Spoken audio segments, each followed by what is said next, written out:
And welcome, YouTube, to another Nerdy Collective. Now that I got you.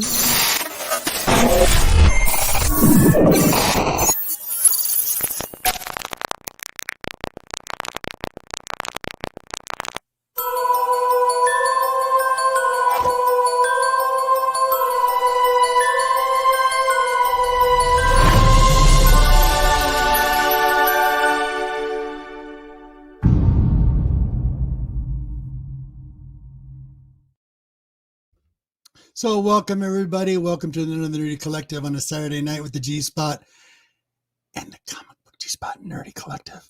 Thank you, everybody, for being here and everybody in the chat. Maximilian, thank you for being here. Appreciate it. I always pronounce your name wrong. Cap and Buddy, what is up? Ben Compton, what is up? Legion of Comics is in the house. Yo, Legion. Whoa, nice to see you. Thank you all for being here.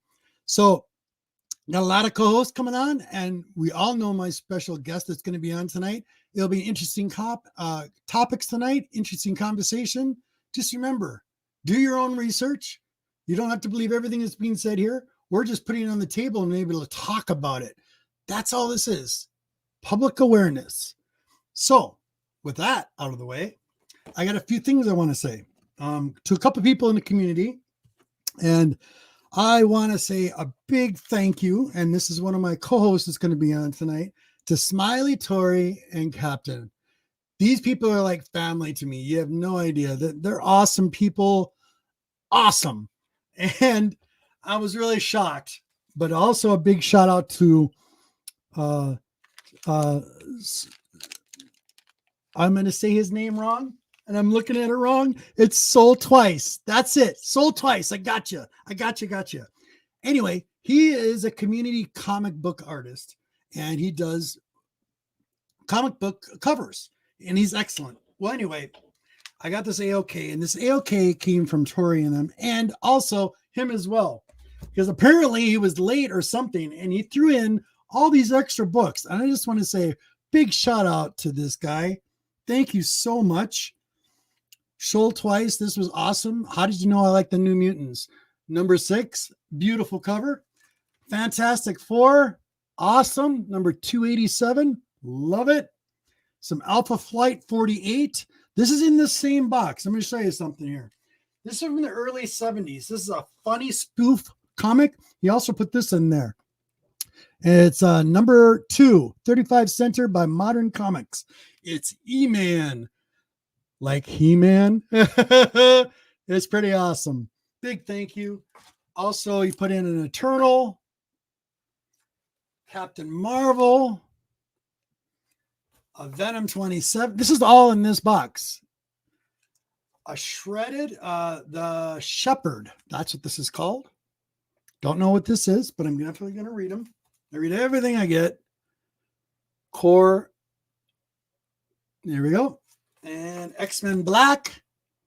I'm going to show you the finale. So this is from Captain and Smiley Tori, my beautiful co-host that's going to be on tonight. And big shout out to you, Soul Twice, because I love art and I love when it's done with their own vision. I've always been like that. Check this out. This actual cover, this is Morbius. It's a blank cover. He did this for me. And Smiley Tori and him hired him to do this. And wonderful job. Great interpretation of Morbius, living vampire. Like it in his transformation. The other interesting thing is on these books, this is the actual comic. On the inside is one of my favorite artists. And that is Delato. Delato did the original cover on the inside of this. So it's pretty cool. So you get some art and you got your comic book. And it's an artist, both artists that are very well done. But big thank you to Buddy. I appreciate it. And thank you, Smiley. And thank you, Captain. Love you both. Queen G thought it was awesome. So thank you so much. So on with some big hellos. And I got to say this to my brother, Eric. I love you. Love you, little brother. And Dave, your friend. Love you too. Byron Brown, thank you very much. If you didn't see the show from last week, I showed you Pop.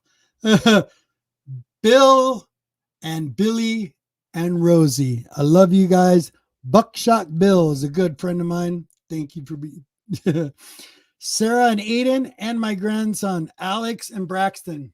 Love you. Grandpa misses you. Steve Whiting, Ray, and Rick and Edith. I hope you're catching this. Rick and Edith, I'm talking to you. Hi. I'm saying hi. And then Cookie from Just a Little Podcast. You guys, if you haven't done it yet, it's really entertaining. If you go to Spotify or one of the networks and you can check out Cookie's podcast, please check them out.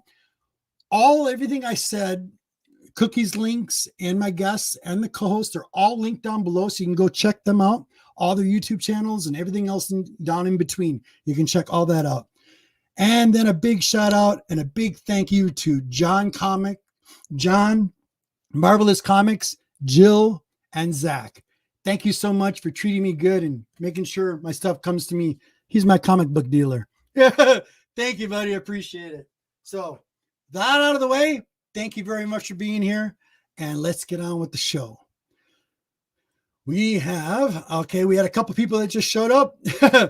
Firehawk, buddy, thank you. I know it's late. Yo, Marty, how you doing, brother? Rick, there he is. There he is. That's you. I shouted you out. Thanks for being here, brother. Appreciate it.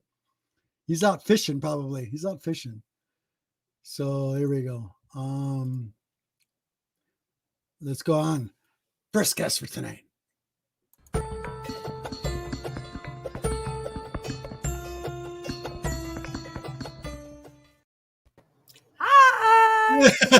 How you doing? Fabulous. So got to clarify two things. One, he said he was late because I actually had won that book in a giveaway that he did for one of his raffles to try to promote. I don't know. Right? I had won it in a giveaway right before Christmas, and I was like, hey, G-Man loves Morbius, so why not give it to Morbius Collector? And so I was like, can you send it to him? And he's like, okay, well, then it took a while. So I didn't know that he was actually going to throw in bonus books as well. That's what I figured. I mean, after you told me, and I'm like, okay, cool. I thought that was cool. I have some of the first art that he actually did back in the day, too, like when he first started coming out into the community. So I'd like a ghost art. Yeah, absolutely. Here, hold on. Whoa. Nice. And like chibi style. Yeah. And then this one I got to send to John. Oh, that's cool. Yes, I love it. And then I had an Alice because he was running like a special at the time. Nice. Yeah. So I was like, now all of my favorites, because I even had an Elvira done for Deuce. So now all of us in Marvelous's little chat have something. You got to show the love for the family. Absolutely. Right? Yeah. So I was like, but I just still thank you two. Seriously. That was awesome. Welcome. When I opened that, I'm like, well, this is cool. More art. Yes. I knew you loved art from the community, and it was Morbius. It was a win-win. Perfect Christmas gift. Thank you very much. I appreciate it. Seriously. You're welcome. Let's get on with the next co-host. Next guest. Co-host. Our co-host. Oh, yeah. You guys are kind of like my news team. I love you.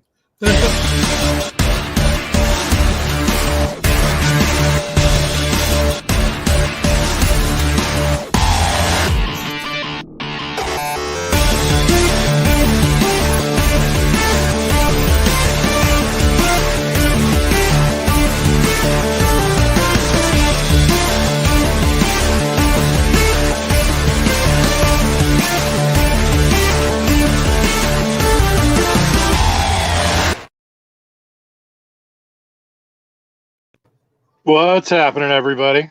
Good morning. Awesome, dudes. How you doing, buddy?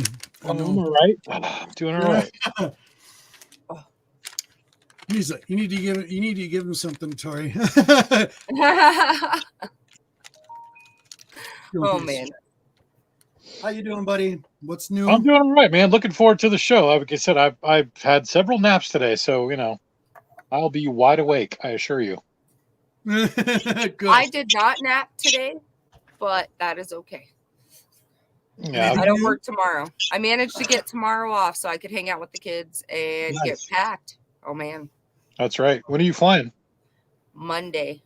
Okay, cool. All right, I'm freaking out. No, you'll be fine. You'll be fine. Let's get to the chat really quick here, really quick. Firehawk, buddy. Awesome. Maximilian. Scott Farr, brother. Another brother from another mother right there. How you doing? Watching the Rolex 24-hour Daytona. I need to stay up. That's being busy, I guess. Yes. Oh, I love it. Okay, cool. From Sold Twice? Yeah, okay, awesome. So big shout And out. he's right. Sold Twice did actually start out with the chibi style. So I bought those like probably 9 months ago, I want to say, the ones that I had drawn. So what you got is shown his progression in the past 9 months and comfortableness that he's gotten with his continuing with his art. That's just definitely gotten better. Oh yeah, for sure. I mean, that's awesome. So Sold Twice, awesome. Practice makes perfect. I'm gonna say this again. I better do this really quick while he's here, because Rick, Edith, hope you're having a wonderful night. Hope you're catching some big fish. You're out at the fishing shack. I have to say that. Thanks for your support, buddy. I appreciate it. Chris Barrett in the house. Thank you for being here. Appreciate it. Okay, so I have a surprise for both of you and Deuce, Tori. Oh. And here it comes. We have another co-host that's popping on. And wham! So,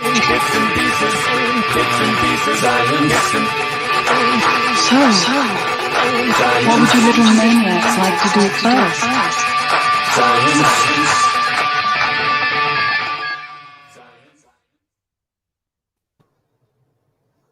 There she is. That's so exciting. Awesome. How you doing, love?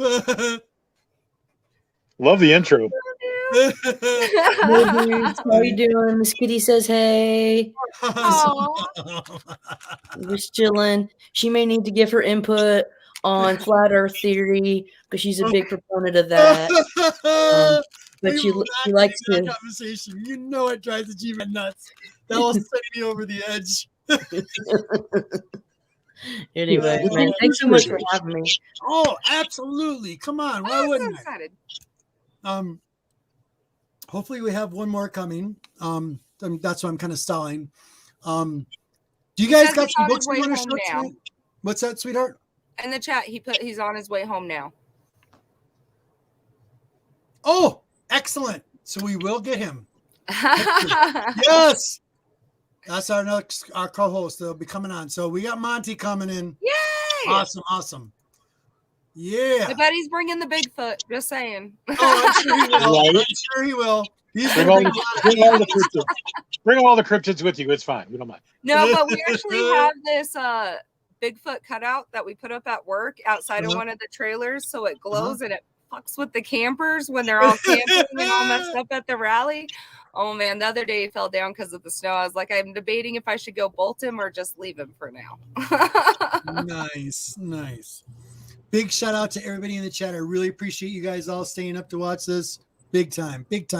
Hope you enjoy it. If you have comics on the mind, Kirk is in the house. Right? Yay! Us, Kirk. My buddy. Yeah, buddy.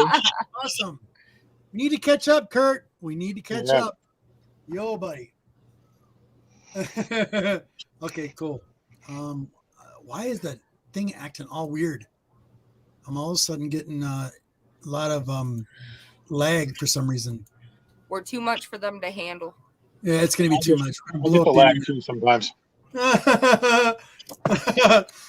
Okay, so before we get on with the show,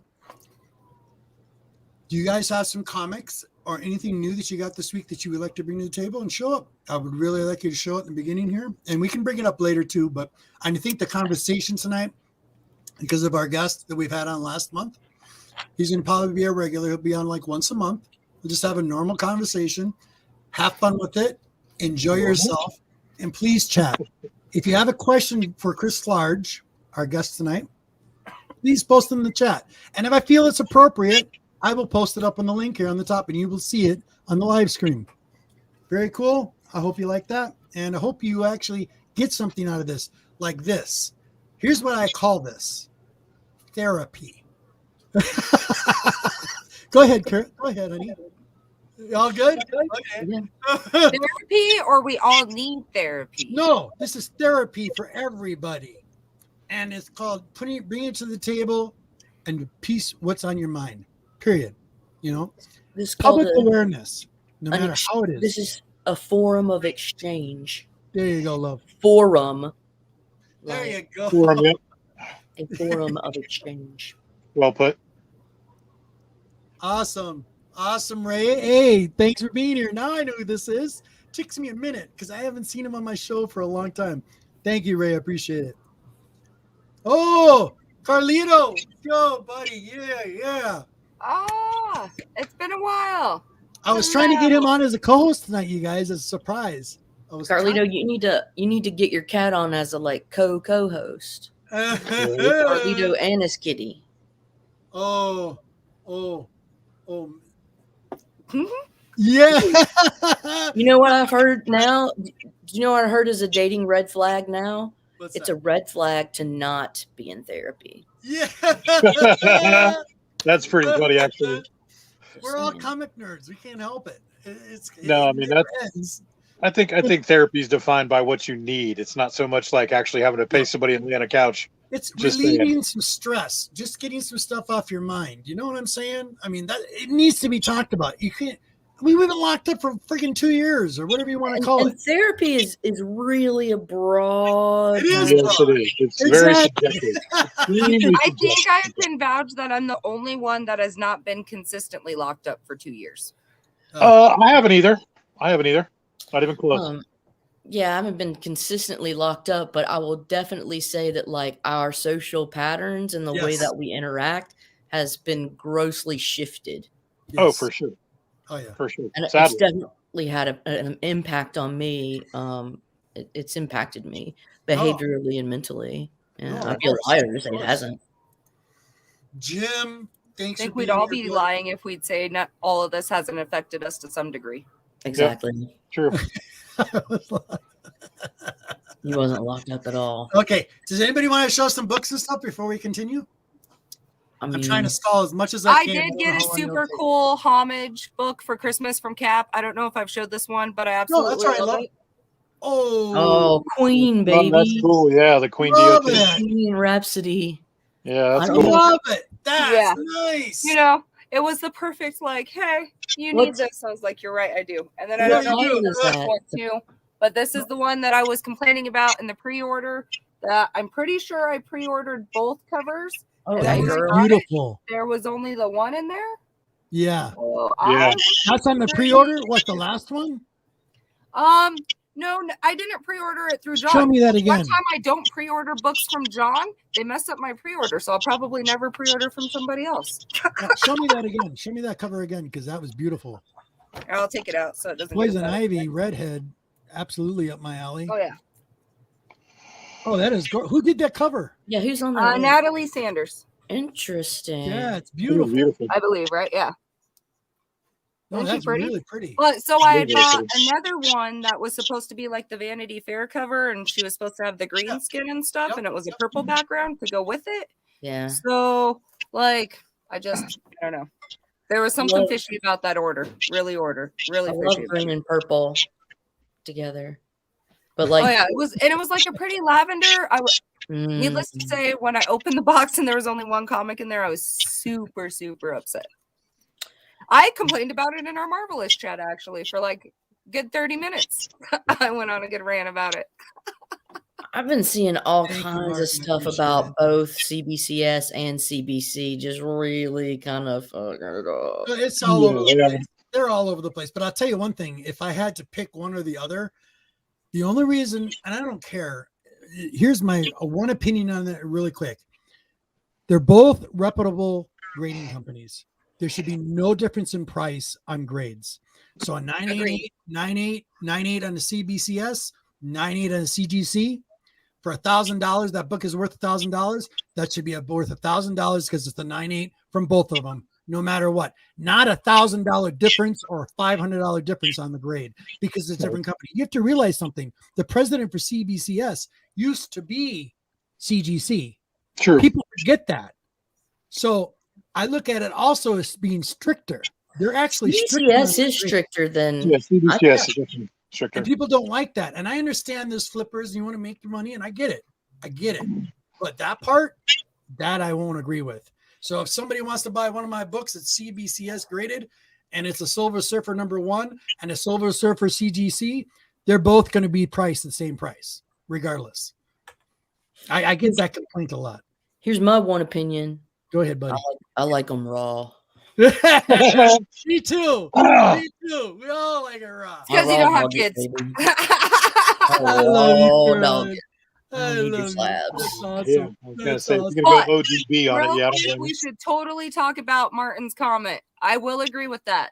Which one? The only thing out of COVID that has been good about it is that it has brought all of us together in the community. Yes, For sure. big time. Big time. COVID, yes, so I wouldn't have made it, I don't think, if it weren't for this comic community. For sure. Love you, sweetheart. Baby, I like it raw. Bob's World. Of course, I'm going to see what he's going to say here. Everyone said, send me books to me and a signing grade.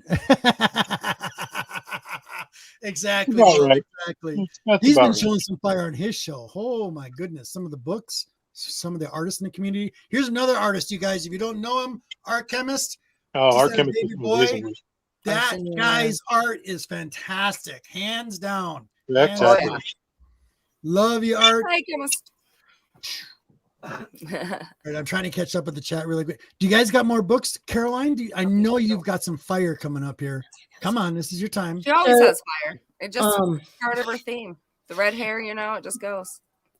That's right. This is a little stack of books that I've recently acquired. Go ahead, love. So this is Hulk Ooh. 258, and this is first appearance. I think it's Ursa Major, isn't it? Ursa Major. Excuse me. But Yes. these are factors from the Soviet super soldiers. That whole if you've seen the recent Black Widow, Yep. that's the guys that are involved. And I'm a big Hulk person, and so these are my stories. Though my favorite run of Hulk, I'd have to say, is probably Peter David's Hulk. Art Chemist is saying his art is okay. You're right. Yeah. I got Spoken like a true artist. giant size Who's Avengers in the number house, you 4. guys? Sandy. What's up, Sam? I Say love hi. you. Everybody say hi to Sanimation. What's up, Sandy? Love you. Okay, sorry. Had to take a break for a sec. The marriage of Vision and Scarlet Ooh. Witch. I love that book. You have no idea how much I love that book. Classic, yeah. Yeah. And so I was able to pick this up. Yes. Not like that, Smiley. Some nice Avengers Sentinel action. I mean, that's just beautiful right there. I'm just trying to fill in some early Avengers stuff. When I say early 100s. This is also something that I got recently, and it's a Cloak and Dagger book, but Love Cloak and Dagger. Ooh. who's Oh, that? yeah, I see it. Oh, yeah. That's Stan the Man. And you got it signed. It's signed. Wow. Yeah. That's awesome, love. So, I love anyways, it. Killing me. yeah. Another goodie that I picked up, that I'm glad I was able to get into my collection, is just Iron Man 128. This is a classic Demon in a Bottle issue. Didn't they on their most recent one on the same homage, didn't they redo that and make it actually a smaller liquor bottle on the Iron Man cover? It was a more modern one. I don't know if there was a different scaling of the liquor bottle. And then this one, this is one of the cleanest babies I've seen, man. Friggin' Look at you. My favorite, one of my favorites, Dr. Doom. Excellent. If you guys don't realize this now in the community, Victor Von Doom is on I his was way. listening to a show earlier tonight, and we were talking about supervillains, and they were all talking about the villains. And what is the one villain that's going to be a big surprise to everybody? Dr. Doom. And why is that? He's got his hands into everything. Everything. It is super clean, is it not, y'all? That's why I liked it so much. It was so clean. That is beautiful. But yeah, I grabbed that. It was on the wall at my LCS. Did you get a good deal on it, honey? You want me to tell you how much I got it for? Yeah, I do. If you say Okay. $1, I'm gonna scream. No, I got it for $24.99. That's awesome. That's good. I thought it was a good. I thought it That's was a Look good deal. at the spine on that thing. Nice and clean. Yeah, that's a nice deal. Beautiful. Yeah. So I saw this and I was like, this is too pretty to leave. Too pretty to Hey, leave. Bubs. Look at And then Bob finally, there. I had to get this because it's so campy. But it's Carlito's an had old his key thing, too. issue. And it's Trag and the Sky Gods #1. Oh, look at this. Now that's cool. Cavemen versus aliens in a savage world. Boy, how appropriate. Look where you just went on this for the show. I love it. That is I think amazing. it's super campy It and is. trippy and wild, and I love it. Mm-hmm. I just love the brand new at the very top too. Brand new drag. I know. It's this is 1975, I want to say. Firehawk, send it to PGX. Yeah, they do it in their Right. basement.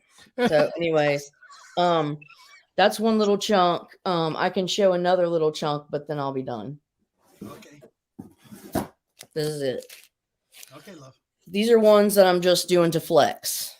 Oh, you're gonna flex. Ruh-roh. Hold on. You haven't flexed enough or what? Ooh. Ooh, that's a good one. Oh, you already know. Nice, You just wanted to make me drool. That's what you really Oh, meant, you even got lady. the. Is that? You got a variant of it. I Okay, got so the that's the second first one, print. right? The red one. Yeah, first print, second print, probably. Second print is the Yeah. blue. Yeah, the blue is second print. Very, very nice. Yep, second printing. Okay. So I'm gonna flex. That's a little flex there. A little green. All right, you already got my mouth wet. What you gonna do Yeah. next? And then we got Red She-Hulk. Here. It's the first issue Red She-Hulk's on. But then I got that in second print. Oh, I like that cover. Nice. No. So there's that. And then Nobody likes the old flappy track. Only Bub. Only you're a flappy old trag, bub. Bub. Oh, very nice. So I'm seeing double with my She-Hulks apparently.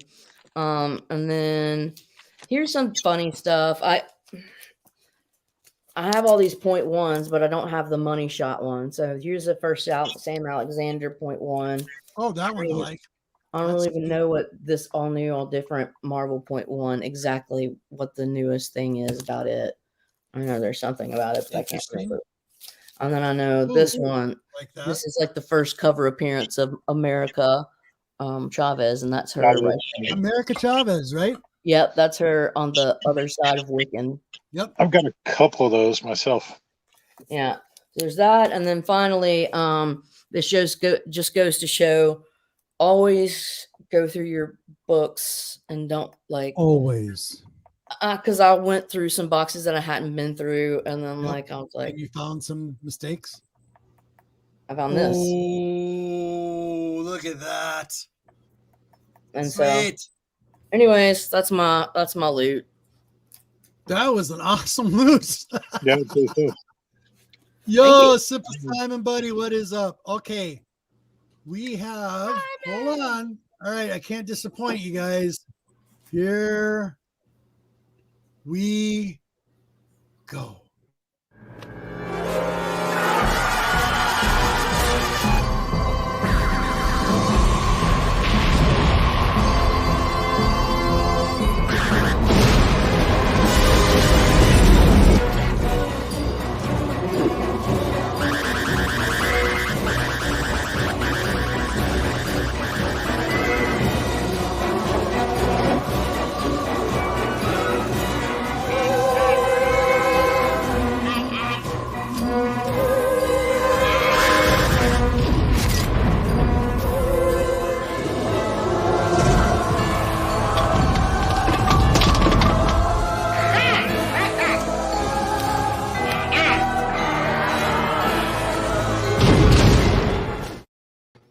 Hello, YouTubians!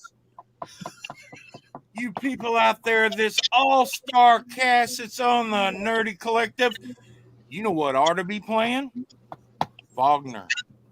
Retreat of the gods into Valhalla. This superstar cast right here, we are to be exploding onto Asgard.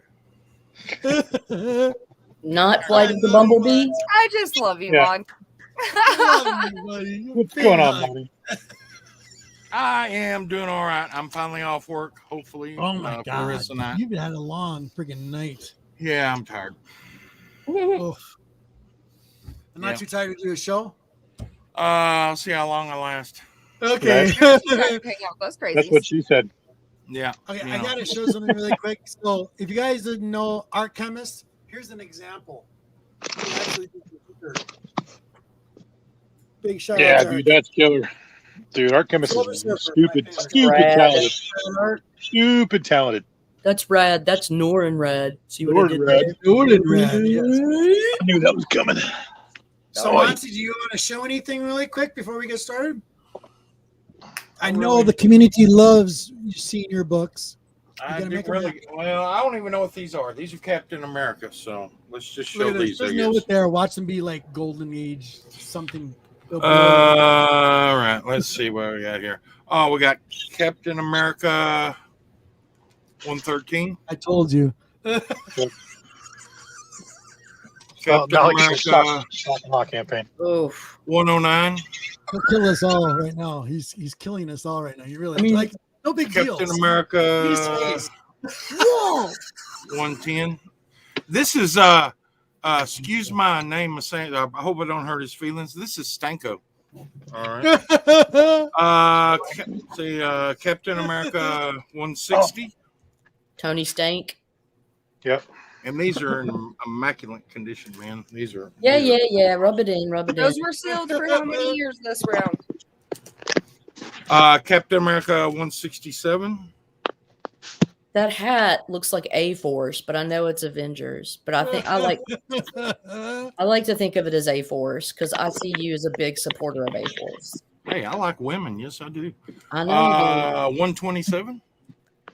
Do you like ladies, hot ladies that beat up bad guys? Because that's who they are. I would be a bad guy for that. Oh, shoot. You just One- 131. These are some I hadn't filed that I don't know where I got. 'em. Hasn't They've been over filed. there. 193 because Oh, well, so apparently Kirby. I love it. Oh my God, One, Jack just Kirby. not one, but two, maybe three. 155, Nice. 154, 150, 65. Hey, Oh, something. A new one slipped in there. That one. Another one? Wow. Oh, No, that's the that's- special edition, the reprint. Yeah. And then that's a newer one. Yep. I think I have that one. So that's some of them.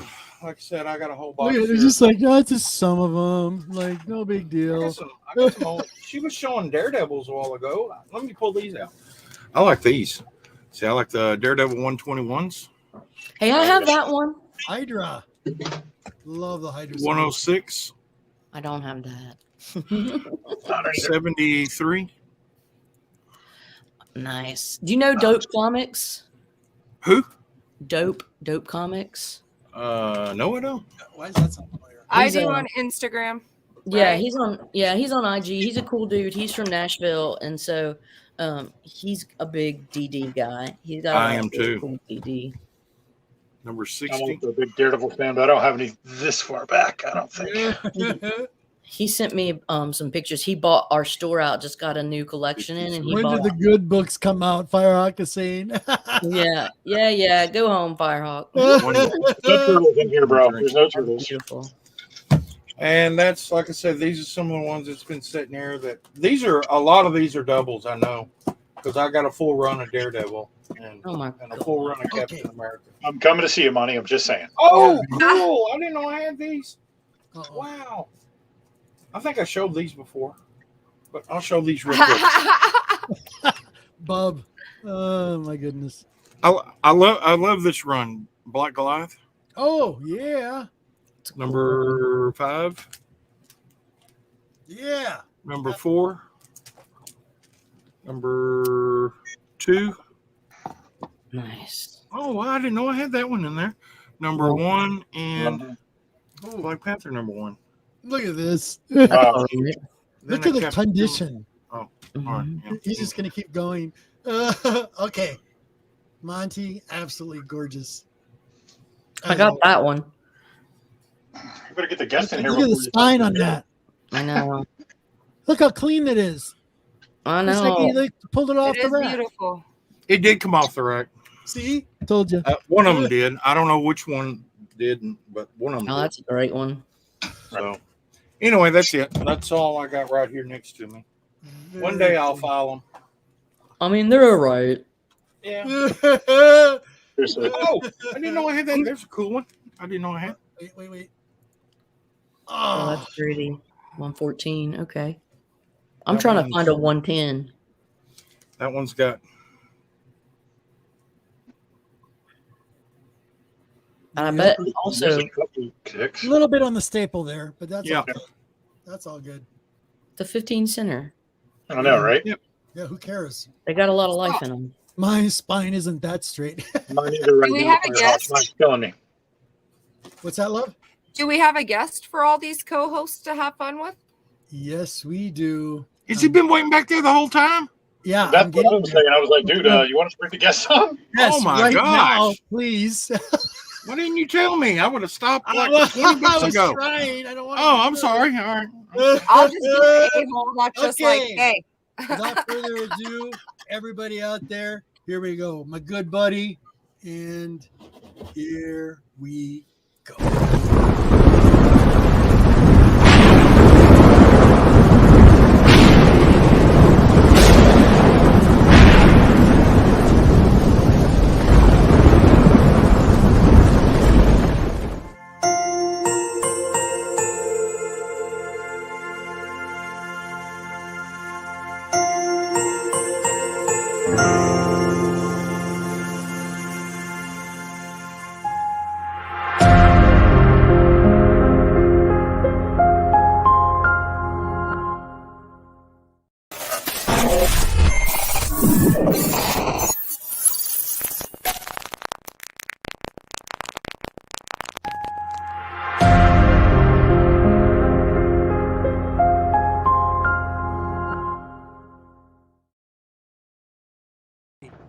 I was born ready.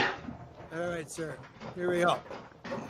Do you have any inspirational thoughts or ideas for the community as a whole? And that doesn't mean the comic book community. Anything. Absolutely. When other people tell you who you are or what you can do, that's their representation of who you are and what you can do. You are an essential part of this universe. You are an essential part of this world. Your voice is important. Your actions are important. You are important. You are the most important person in the world. And if you have to recognize, don't listen to me. You have to recognize that in yourself, that you are. It doesn't matter who you are, what you do, if you're a housewife, if you're whatever. It doesn't matter what you do. Your influence on this world, this reality, is equal to everybody else in this world, and it's an amazing when you wake up and you realize that your influence is equally as important as everybody else. That's when you start to really live your life, and don't ever let other people tell you what because that's what or who you are, because that's their interpretation. You get to decide what and who you are and the mark that you want to leave in this world, and make it a positive one. Wow. Love it. What fucking wow, Miro.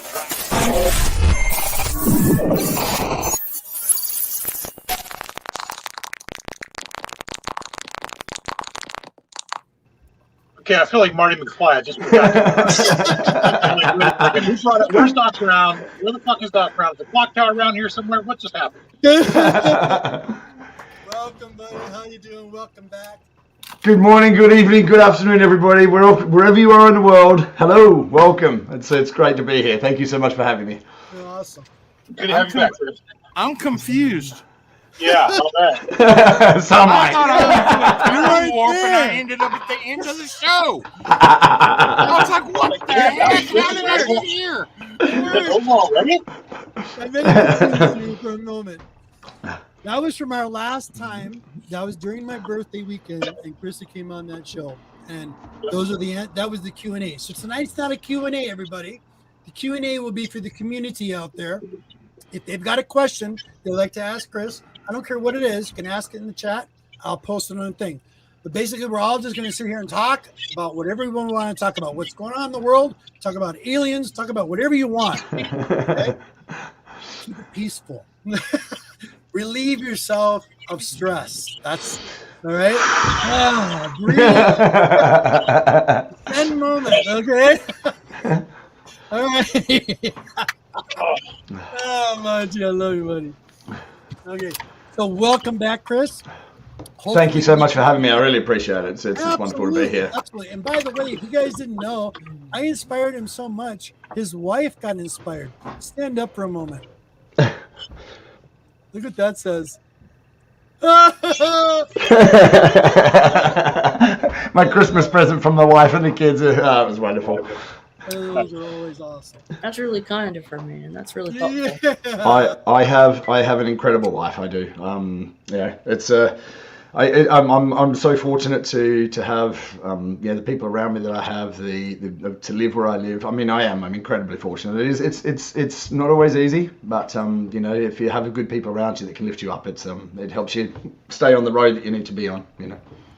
Well, like I said before from our last show, I have to say, Chris, we don't agree with everything. You and I are totally we don't agree on everything, but the time I caught you, and just so you guys all know in the community and everybody in the chat, in the links down below, and I got some of his most recent shows that he did. Go check them out. The very first one is the G-Man's favorite, and that's how I came across Chris the very first time. And I was in a really down moment that day, really bad day. I happened to be in a parking lot waiting for the honey from shopping, and all of a sudden I seen this, who's this guy? Posted it, looked at it, and he made me feel so much better. So, I mean, it's like, with all the stuff that's going on, just made sense of certain things. So I appreciate it, Chris. And hopefully we can show the love back and just have a good time. Well, look, I appreciate that. I really do. It's the thing is, I do the videos like you said at the beginning when everyone was chatting at the start. This kind of thing is therapy, and for me to go out into the forest and talk and walk and essentially I'm talking to myself. That's what I'm doing, and it helps me to get things out of me and to start talking. People who appreciate it, look, not everyone agrees with what I say, and I don't expect them to. It's all about starting conversations, because at the moment we're so divided and everyone is so at each other that we can't come together and have a conversation, and that's the issue that I see in our society. And that's the whole idea of it's just trying to start conversations with people. That's all it is. Absolutely. And Chris, it's funny because right now we're in the chat, Firehawk is saying, why is Chris turning into the thing?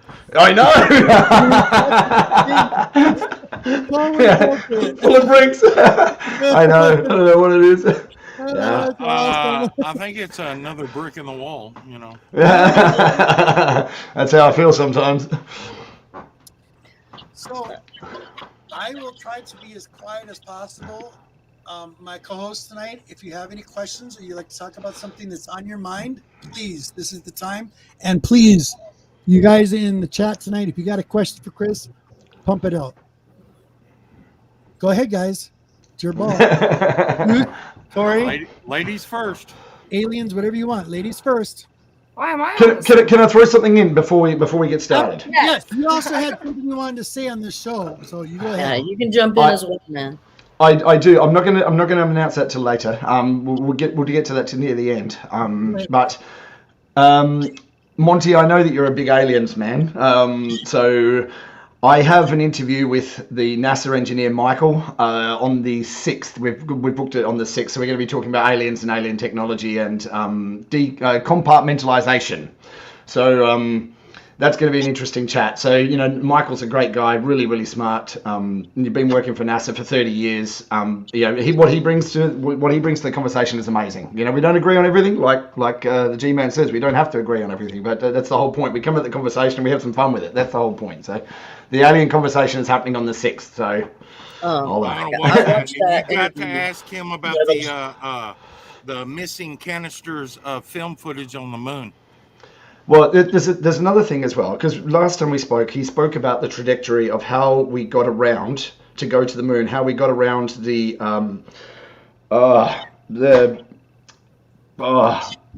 can't think of the bloody words now. We slingshot around the moon and the fields. hit the moon while it's coming.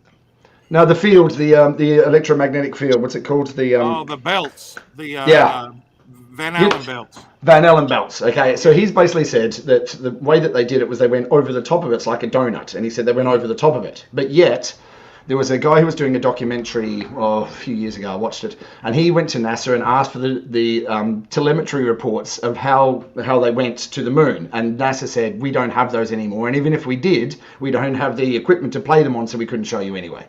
So yeah, there's so many parts of the story that there's so many little holes in it that when you start to pull it apart and you start asking questions, it's automatically shot down and so, well, of course we went to the moon. But it's if there's things that don't make any sense, we need those answered before we can go forward. You know what I mean? I mean, Van Allen belt, yes, Chris, absolutely. I mean, I think the Mike guy said, yeah, we went to the moon in 69 and 70 and 71. And 72. So I don't doubt that they've been to the moon like whatsoever.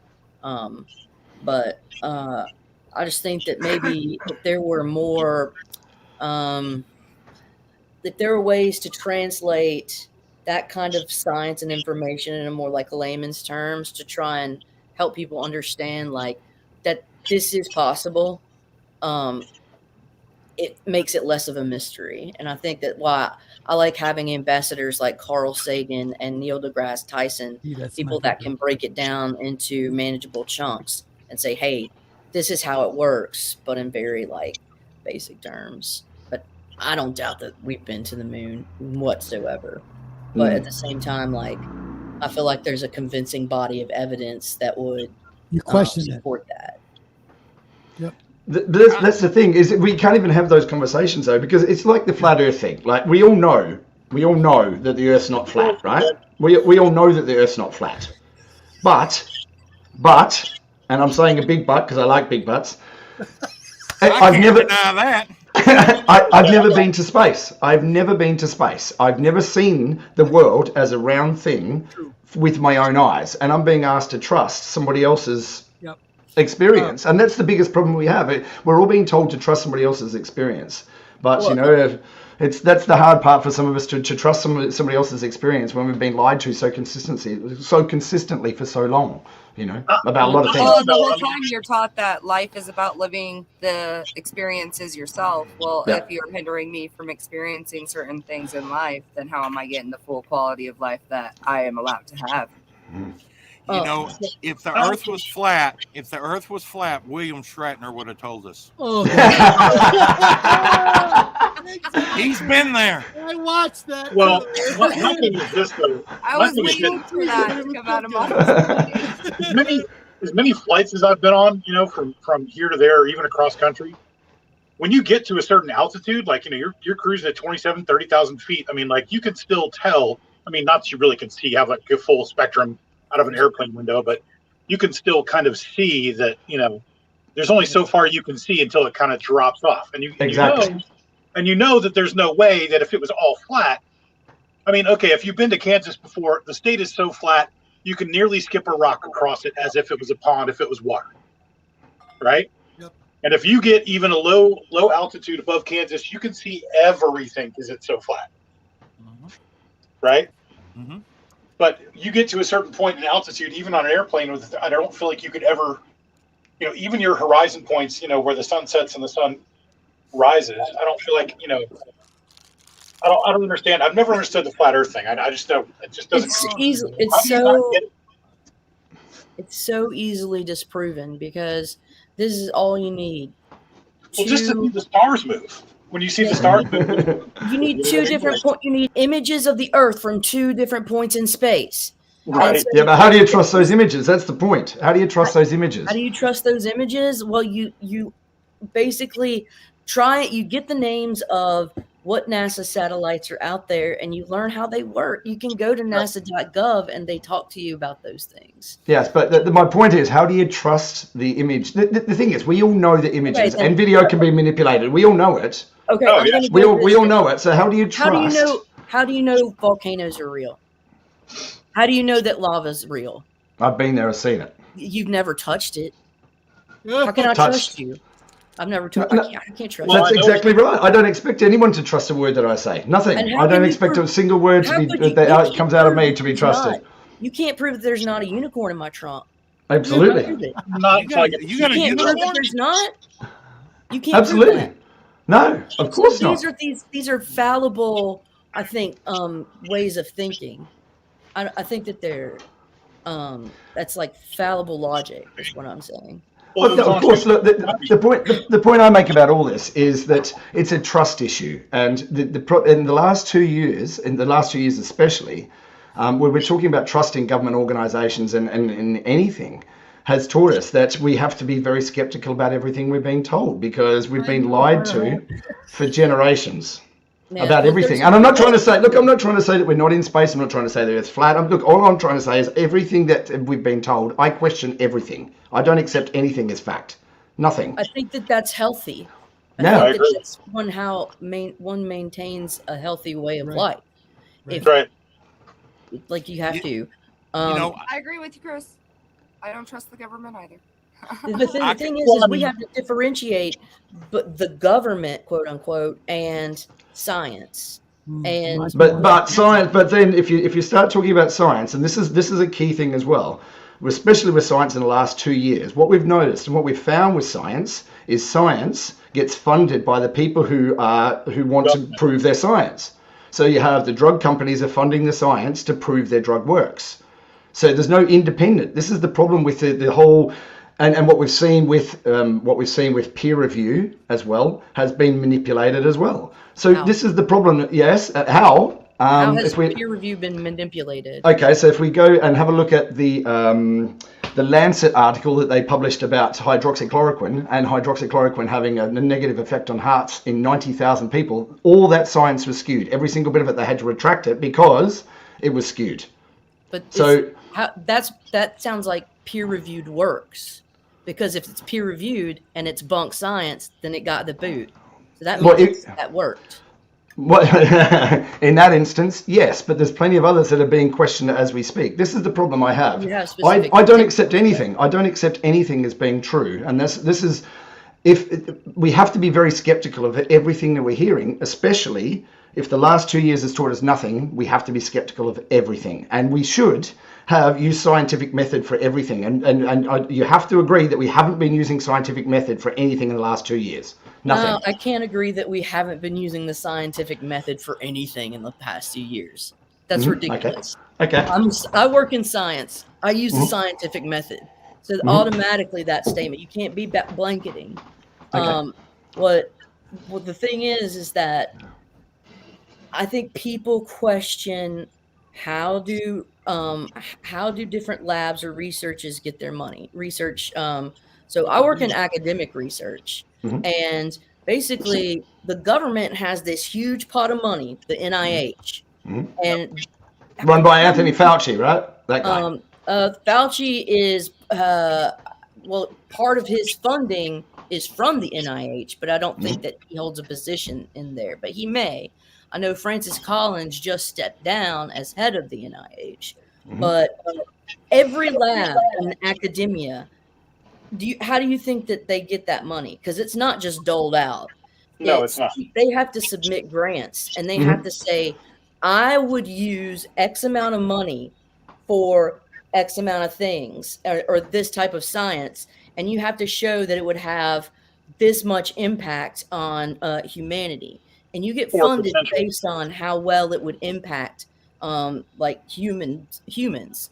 And so basically anybody that has a lot of money, and it's people that are going to be in disease and pathology that get the most like funding. Why? Because it has the biggest impact on humans, figuring out how to ameliorate pathologies. And so I don't know. I just think that there are explanations. And even though it may seem like there isn't immediately on the surface. If we take a step back and we do some research and we pry and we prod and we stick, that's how you find out something's either bullshit or it's legit. But we can't just say scratch the surface and say, well, none of this was done. You have to say, well, yes, it was in this context, or it wasn't in that context, and you follow up with more nuance. Great. I love that explanation. What's science? The problem that I see is that we have had no representation of both sides of the argument in the public sphere. We haven't.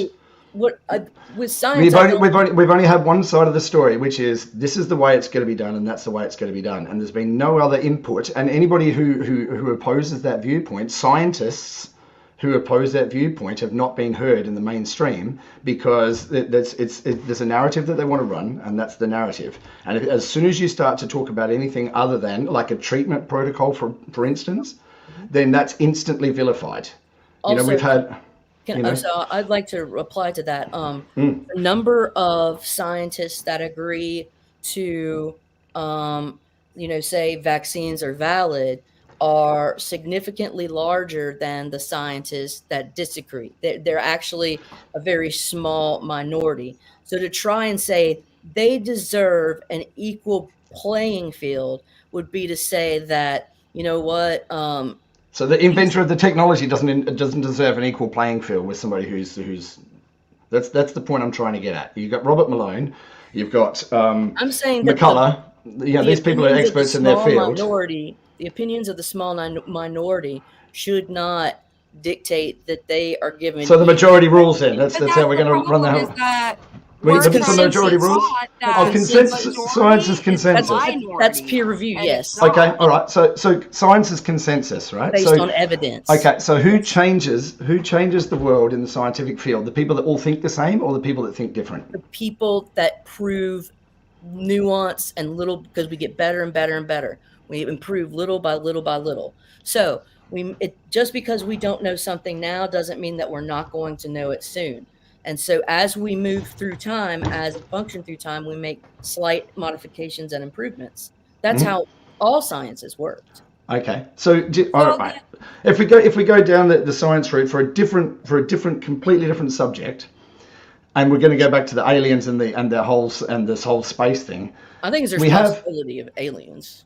Okay, yeah, so do I. But when we're talking about the technology, we now see us, the average person who is living in the world. We see rockets being shot into space through liquid oxygen and all that. The solid rockets, right? And we're told that's the latest technology. Okay, for humans, maybe. Yeah, but this is for us. We're told that's the latest thing that NASA has. It's the same thing they were using 50 years ago. No, we're being lied to. Exactly. The military has technology beyond. And the military has technology for medicine as well. Yeah. So we're being lied to. Yes, I know they do because I've spoken to someone in the military who has information. Same time, I can sit here and I can explain to you the science behind these vaccines because that's what I do for a living. Okay. I work with virus. I've propagated awesome. virus, and I know that it's real. Subject. Monty, Deuce, do you have a question? I know Monty, you wanted to kick in there. Go ahead, space. Monty. Yes. I want to disprove the theory of flat Earth once and for all, but I know it ain't flat, and I can prove it. Oh, and Lady Fantastic has the culprit that walked right behind her. Because if the Earth was flat, the cats would have pushed everything off of it millions of years ago. You can't have it on a damn shelf without a cat pushing it off. You know that's right. That's true. So, that's why. Or they would have scratched it to ribbons if it was completely flat. They would have just scratched it all to complete ribbons. Yeah. No, I just find it very, very interesting what people think and how they come to conclusions. I think it's interesting that, when you do independent research and having a higher education will certainly help, to some degree. But I also think too, I think other people with, a decent amount of intelligence could look outside the lines and outside the box. And I think sometimes that also helps improve because let's be honest, most of the biggest discoveries and craziest things that ever were changed, even historically, scientifically, where like all of those people were thought as radicals and absolutely crazy, or they were witches, or they were warlocks, or they were insane for their time. And science catches up far faster now than it ever has before in its history, right? Because, for all the old theories that used to exist, Galileo and Da Vinci, everybody thought those guys were absolutely batshit crazy during their time. Well, and a lot of scientific discovery is based on serendipity. Right. Yeah. Like penicillin. Some lazy ass didn't have time to like put their shit up, and that's how they figured out that a rotten orange caused like certain bacteria to not grow in a petri dish. So a lot of times it's serendipitous. Well, a lot of science discovery too is pushed aside because it's non-profitable. Like marijuana. Right. They want to use like marijuana. well, it's like your hydroxychloroquine you was talking about. There's a country I can't remember. It's in Asia, and they take that for malaria, and they have like 3 cases this that's whole what time. For. It is for malaria. Yeah, and it malaria, works in COVID too. And malaria, they have 3 cases over there, and they take it, and now they're putting out saying that, oh, you take it, you're going to die. There's people for lupus that have been taking that for years and years and years. I know a person down the street that takes it, and they're not dying. But that hydroxychloroquine only costs a couple of dollars a pill. Yeah, but I think the argument is that because it's a different type of virus in terms of like. There are different types and families of viruses that the mechanism through which SARS-CoV-2 it can tend to evade. And so they're saying their argument is that the efficacy of hydroxychloroquine may not be as effective now. But yes, but the shots aren't right now. But that's the thing. If you're talking about the effectiveness, what is the treatment that we're using for COVID-19? What's the treatment that we're using? Is there a treatment? There's an array of different treatments. Okay, so what are they? Some are mRNA vaccines, and no, I'm not talking about the vaccines. I'm talking about treatment. Treatment for COVID? Yeah. Monoclonal antibody treatment. Mm-hmm. That works. I know that. That your government has now just pulled from a lot of the states. Yes, they did. Why do they do that? And do you know why? Because it has no effect on Omicron. So you could give it. So an Omicron represents 99% of the variant that represent across the U.S. right now. And how are we differentiating between how are we differentiating between these things? Is there a separate test? There's PCR sequencing. The genome has altered. So so the PCR test, though. I mean, even Kerry Mullis said that PCR should never be used to diagnose anything, and he's the inventor of the technology. Well. It's not about diagnosing; it's about showing presence or absence of viral genome. And but that's all based on the secret, how many sequences there are, and if you take into 40 cycles, then it is going to give a false positive. It will, you need only one molecule of that virus genome to be in your sample, and it will show positive. Because you know what? If you have a single molecule of SARS-CoV-2, that means you have it. Smiley, would you put yourself in the chat, please? Well, Put yourself in the chat. Oh yeah, I just had a question on like the biggest issue for me ordeal is that I don't understand why if I have contracted a virus, my body magically cannot produce antibodies to help me fight this virus had I ever come in contact with it again and I have to get a vaccine. I don't understand why this is the one random freaking thing that our government is absolutely saying there's no way that you build a natural immunity to this. No, maybe because it's made in a lab, yeah? No. Okay. Hold on. We got some. Okay, you can say that and shake your head, but where's the proof? Where's the proof it was made in a lab? I'm just saying. Where's the proof it was made in a lab? Yeah. Where's the proof it was made in a lab? Yes, where is it? Wow. Okay. Where do I start? Ralph Barrick's work for the last 10 years. Who else have we got? I could show document after document after document after document. This is what I do every single day. From Science and Nature, those are the biggest articles out there that show that those sequences are zoologically based from bats. It came from a bat in a wet lab that didn't sell bats. that wet lab in a wet market. Sorry, in a wet market that didn't sell bats. Actually, And they've even concluded that it didn't come from a wet market. It came from a bat, but in the lab. Where the SARS-CoV-2 family evolved from very similar bat virus. Absolutely, so, yeah, that's absolutely right. And the scientist, I can't remember what her name was. No, I can't remember the name of the lady who was working on bat coronaviruses in the Wuhan lab. I can't remember what her name was, but that research is out there. She was working in these. Working on it doesn't mean creating it. It means sequencing it and learning from it. Just saying. And it just came from the same city.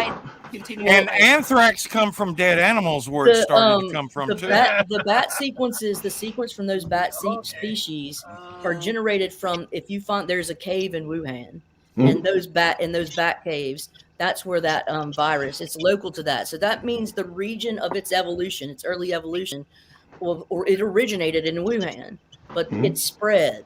But well, let's be honest. We're all about to have a new virus anyways, because all those monkeys just escaped from the CDC. So the U.S. is about to have the newest disease coming out that's going to plague the entire world from those 100 CDC fucking test monkeys. That's what's going down. Okay, right here, I want to stop you, Chris. Chris Barrett, on the internet. Please. Do you know how many of those people saved your actual ancestors? You'd be pretty surprised. What's that? You'd be very surprised how many of those saved your ancestors. Which one? Exactly, Carlito. No, I'm talking about Chris Barrett, the guy in the comment here. I just had to post it because. So really?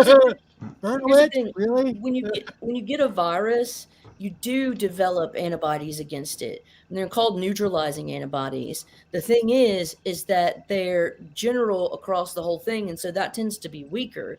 And so what vaccines are is that we grow up a specific region of that virus, and we'll have that peptide injected to an animal, and they generate antibodies against it. We get those antibodies, and if you inject it into somebody, their titers go up, they respond, and so you start generating your antibody, and it's just that having a vaccine elicits a much more robust immune response to fighting any exogenous virus that might infect you, as opposed to having it before and then being infected. What about this? Why have we not spoken at all about nutrition during this whole thing? You're not wrong. I'm not sure.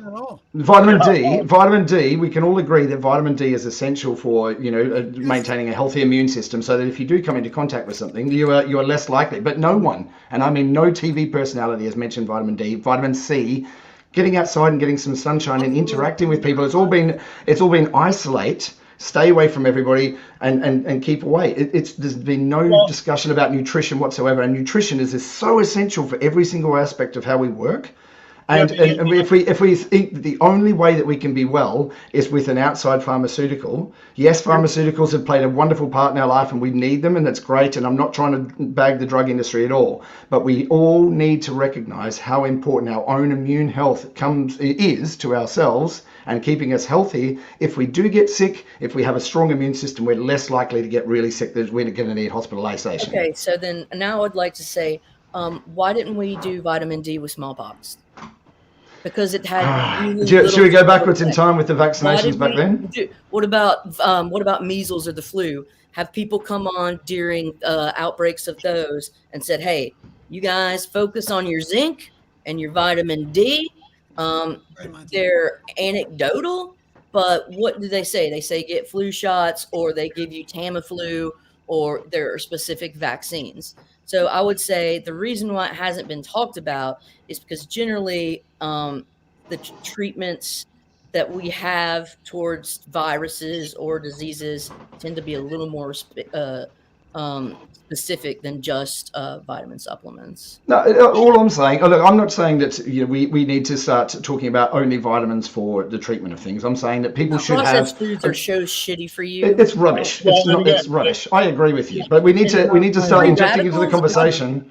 I believe I'm going to key in on that just a moment. the more But processed nutrition food that is a you huge eat. important part of everything. I mean, at a young age, you're told unless you absolutely need something, don't take it. Don't take that Tylenol unless you absolutely need don't. it. I agree. Try with all natural things before you absolutely cave to Yes. that pharmaceutical drug. Homeopathic. So Yeah. Yeah. But I also think that there's a point to where, like, if your arm is like rotting off in a nub, you need to go see a fucking doctor because there's not Absolutely. I agree with you. put tea tree oil on it. It's not going to help. I'm all for medicine. I'm 100% all for it where it's needed. Where it's needed. I would where like it's needed. Herbal and homeopathic, I like to default to first. Yeah, absolutely. Yeah. But like if it gets really bad, and I mean sometimes it does. Yeah, and it's needed. But that's the thing. This is the thing. Right now, it's not really bad. 99.9% of the population is living through this thing. This isn't really bad. Yes, there are some people that are affected really badly. I agree with you. I agree, and those people should be protected. My wife works in aged care. She works with the most vulnerable in society. These people are bedbound. They're at the end of their life. She works with them, and 0 of them died during COVID. 0, none. It changes in terms of the geography right now. There are certain regions that is way worse than others. You know what I mean? Oh, for sure. So it's like not equal to say like where I'm at.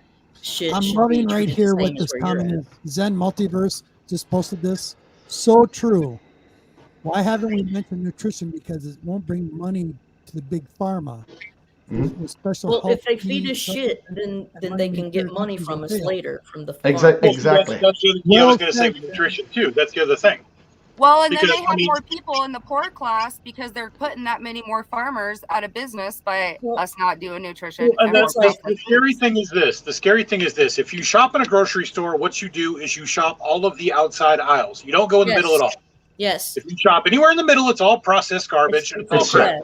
The FDA passed saccharin in sweet and low, which still at one point in my young life growing up said proven to cause cancer in laboratory animals. That means rats because that's what they tested it on. And saccharin got passed by the FDA. The FDA doesn't give a shit. If I can't go in the middle aisles, how am I going to get my Fruit Loops? I was just telling my daughter the other day. I remember when bread molded. Like when you bought a loaf of bread and you had like a week to eat it because the shit molded. Now legit, you can buy a loaf of Wonder Bread, leave it on your counter, and in a month it'll still look the exact. Well, but wait. Twinkie shelf life is 7 years. But there's another thing that we haven't spoken about, right? How long does a Twinkie last? Forever. 7 years. Until the zombie apocalypse.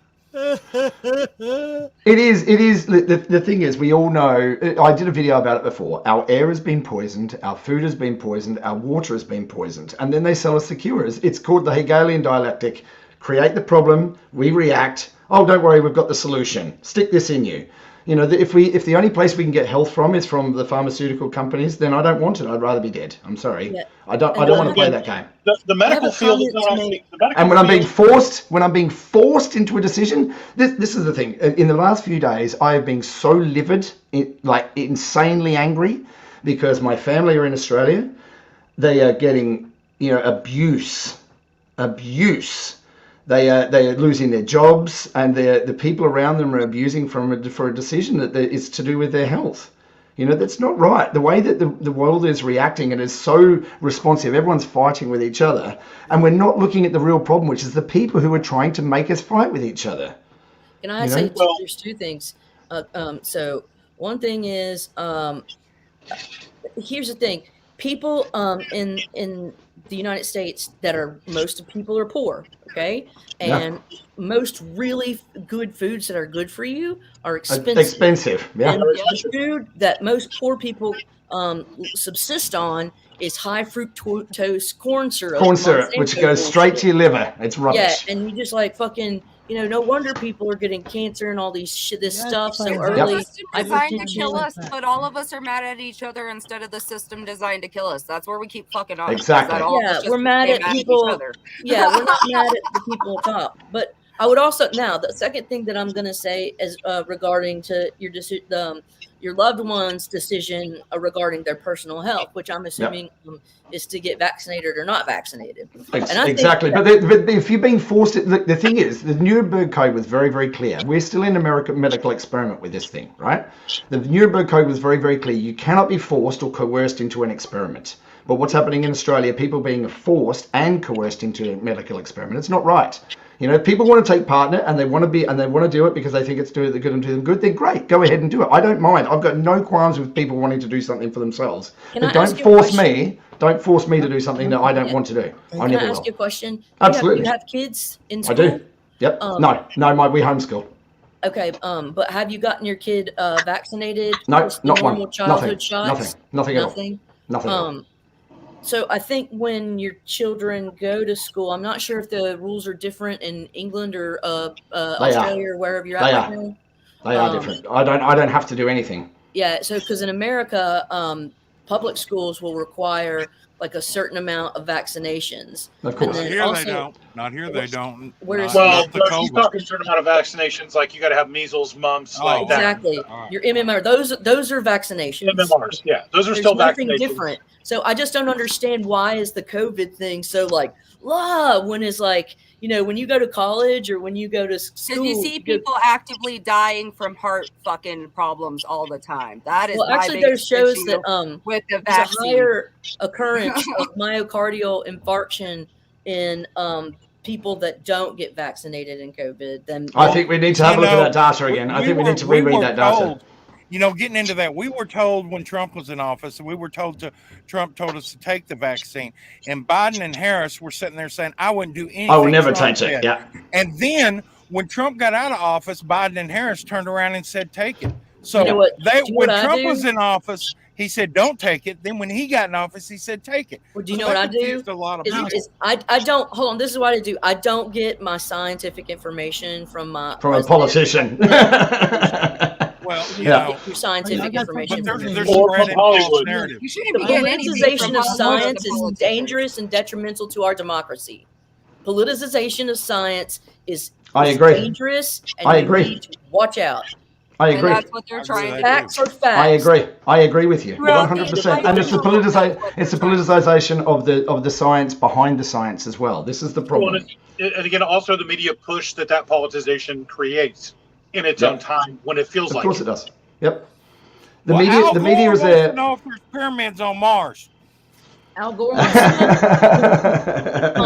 Gore won the Nobel Peace Prize also too, and had the highest electric bill in the entire state of Tennessee. What a dick! I know. I'm in Tennessee. He keeps his house lit. He's He's never there. He had the highest electric bill. His bill at one point, in 2 months, was higher than 3 counties. I know. All right, hang up. Can we address climate change? Because I'd love to. So Al Gore could suck it. I would love to. Okay.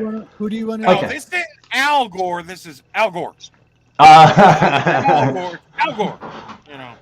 Let's get this straight. The Nobel Prize. Don't insult him. Falcor, not Al Gore. We apologize, Scott. We're all talkers on the freaking. Sorry. I'll be back in just a second. I'll be right back. Yeah, come right back, Monty. So I have questions coming in through my IG from people that are watching the show. There's 100. Wow, I got a ton of comments. Yeah.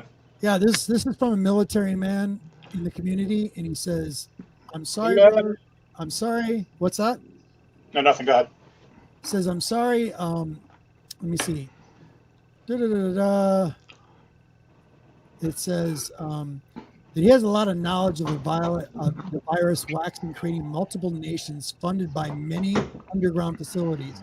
I was in the military. It was intended as a bioweapon and released accidentally. They were been trying to pay for it ever since." This is from somebody that's in the military that I personally know that mentioned this, and he was in the military. So what do you say to people like that? I mean, how do you explain that to people out there in the public? You know what I'm saying? That's spooky. I don't really think that you can explain that. I think honestly, like, okay, once you sign your ass over to the government, because that's exactly what you do once you become up in the military, like you have no rights. You literally do exactly what they say, and you can literally be their lab rat. So there's plenty of other times, like, what do you think? Agent Orange was good for people in Vietnam? You think that worked out okay for everybody? All the vets that went there, all the shit that went down? I mean, there's a lot of other stuff that's been used chemically throughout history. Yep. Whether you're talking about Nazis, whether you're talking about us or anybody else. Exactly. There's lots of different experiments that have all been used in the military because once you sign that name on the dotted line, you're property. Yep, Okay. absolutely.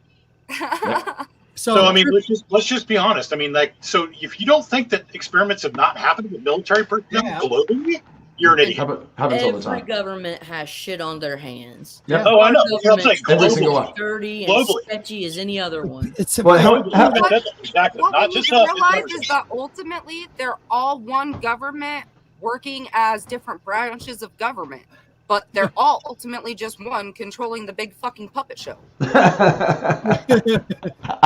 Now you're going down the conspiracy theory bucket. That's my department. I think there's about probably 50 richest men and women, probably richest men on earth, and they control most of everything.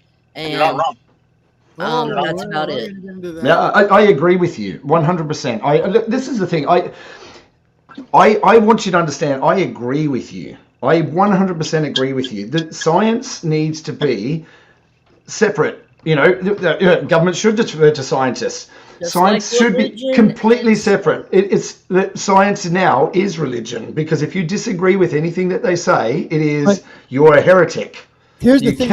cannot argue with the point. You can't do it, because as soon as you do it, you can disagree, but what you have to do is you also have to say, here's why. And you have to lay out your counter argument. And then that's where the peer review comes and says, well, this is either solid logic or this is not solid logic. But this is the thing. There's certain things that have been left out of the conversation. There's certain people, there's certain topics, and there's certain research that's been left out of the conversation deliberately by the media and by the political class to keep everybody fighting with each other. This is the problem. There's this is my point. It's hard. It's impossible. If ignorance is bliss, why aren't more people happy? We can get into that too. Because there's a lot of ignorant people out there that have no idea what's going on. They do no research. They watch CNN. They get all their shit off Facebook or Twitter or whatever. But again, like I said, there's too many people out there that don't have any clue what's going on. They just listen to the news, whatever's going on, and are literally following whatever the sheep are still there. Well, and they think that poor people are the enemy. They bitch about welfare and Mexicans crossing the border. Dude, it's the people at the top 1% that are pissing on you and everyone else. Oh yeah, for sure. Love it. Absolutely, 100% right. The people that are pulling the puppet string. Eat the rich. Yeah, well, this is. I'll throw something else in here because I got a bit of abuse from people. You know, because of the way that I am. I get it. I have very strong viewpoints. I get that people aren't going to agree with what I say, but this is the thing. What's happening here in the UK? I have personally spoken to the lawyers. I have personally spoken to the investigators. We have the evidence. The government is going to be charged with crimes against humanity for what they've done. This is on. It's happening. How long have you been in the UK? 21 years. It's happening, and in Australia as well. People have gone to the police. Look, the thing is that we have messy. Yeah, things are getting messy. The political class is now rightfully having the fingers pointed at them for what they've done and how they've handled everything. This has been a travesty of justice. It's been a travesty of health. It's been a travesty of science. Everything from the last 2 years has been handled so poorly by every single country in the world, and all the media and the political class. And it's all being handled through, like you say, this 1%, these massive organizations that have no bearing on our health, and they don't care. They want us gone. We are the carbon that they want reduced. Yeah. So as long as everyone comes at it from that point, and the carbon reduction, this whole climate change thing, it's an agenda. Look, we can all agree. We can all agree that we need to reduce population. Not population. We need to reduce pollution. Pollution is different from carbon dioxide. It's completely different. They're seeing it as human waste. Here's the other problem too. This is the highest world population this planet's ever seen. We can support that. We've not seen a world war that's killed off hundreds of thousands of people in any country. There's not been a plague that's that's eliminated all these people. 98.6 times how many people on this planet right now is global warming by itself. Just think about that. And But, the you know, simplest, Karen, sorry. right? Not to mention the fact that, okay, if I have to relate the current times to what's really going on in the world, V for Vendetta is the perfect example of what exactly is happening. Exactly. Read And it. has been for some time. It's so good. Really quick. I want to take a pause. I want to really breathe. Okay, I read V for Vendetta in college. So good. So good. Just saying, V for Vendetta is the perfect example of exactly what's happening currently.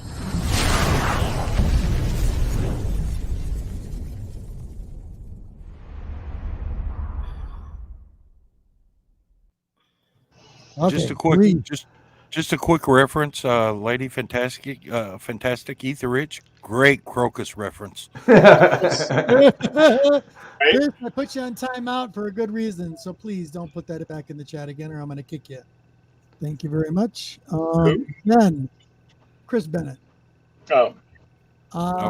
Okay. Zen has been popping in some good questions and answers of certain things we've been talking about. Love you, Zen, my brother. Love Zen, you, you're awesome. Influenced by money, an example based on all of the evidence. Go ahead. Yeah, Zen, I'll tell you, man, there's been so much money thrown at cancer, and it's not for them for them not trying. Like cancer, it's one word, but it's so diverse and it all operates in so many different ways. And so there are different types of cancers that we have a better handle on than others, but it's not for lack of trying. I mean, so if you ever hear someone say, I've come up with the cure for cancer, you know that they're a liar, because no two cancers are similar. And what will heal or treat one cancer won't do anything for another. So Absolutely. It's so nuanced. Absolutely. But, you know, the other thing is as well, I've read, and I read all the time, I'm on NIH's website looking at PubMed, all the published medical papers. I read this kind of stuff all the time. I love it. And the amount of research that's been done, 5,000 odd research things that have been done on cannabis, medical cannabis, and it's still vilified. You know, it's crazy that we have these kind of things that can help people. It's social stigma from the 40s, from Anslinger, the guy that first created the DEA. I mean, it had to do with keeping Mexicans and African Americans away from white women. They basically gets you closer to your consciousness, and you'll all wake the fuck up. So if you're too not high, they're just going to keep you lower. I think the DEA actually, there was an agent that came out like 10 years ago who was like DEA agent forever. And she said the main reason marijuana was outlawed in this country was because they couldn't control the hippies or the blacks. Yeah, verbatim, that's what she said.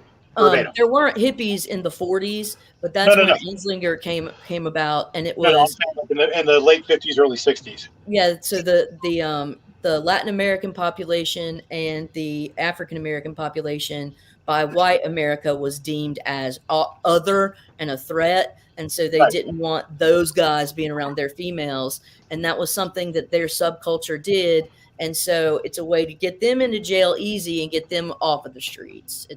It's disgusting. It's political disgusting. It is. It's so terrible. Well, it's the same thing happening with the Irish in this country. The I'm Italian, happy we have some people that are awake out there. America. I mean, like again, like it happened to this country. Like this country was founded by white, rich, Anglo-Saxon, Protestant, male. That's it. If you were not all five of those things, you had no right to this country. Right. You had to be rich. Right. I said rich. Yeah. Nah. It's all about the money. It is. It's travesty.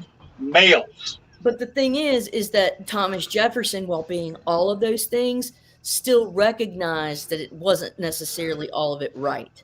And he and Franklin both were revolutionary in their ideas. They had foresight.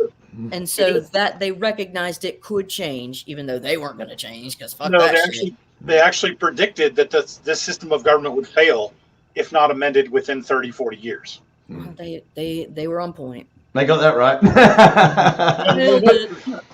The problem is government. The problem with everything is government. We have these people that get into these. Look at Nancy Pelosi. I mean, I know that who was it? Tucker Carlson did a thing about Nancy Pelosi, but being worth $300 million that woman is worth, and she's a public servant. And it's not, that's not, she's not alone. They're all doing it. The problem, every single problem that we have in this world right now is the political class treating us like we're serfs and they are the elite. They actually call themselves the elite. And I mean, it is astounding that they call themselves the elite. I've said this over and over and over. You know how you change this country overnight? Turn off the TV. You have term limits, right? You have term limits. So there's no career politicians, period. No, there should never be a career politician. Anybody that's going to study political science at university, honestly, is there a worse degree that you could possibly do? Oh, it's just oxymorons, almost. The other thing you do overnight is you put everybody in politics gets the same benefits that the military does. Yeah. Okay, so instantaneously, everybody who's ever served this country in any kind of war ever gets either the best benefits in the world or the politicians get the worst benefits in the world because the VAs are garbage. Yeah. All these men and women have gone and fought in these wars that were not sanctioned by them, but by the government to go do all these things. Chris, nip this one in the butt. Chris, you That ready? changes This one's for you, instantly. Chris. You ready? I know you can nip this in the butt. Yeah. What? Typical. Say what? No, Bob is better. Oh, so what? No government? No, absolutely not. No. I'm not talking about anarchy. I'm not talking about anarchy at all. What I'm saying is that we need to have a different system of government. Now, the issue that we currently have is that we're not represented by our representatives.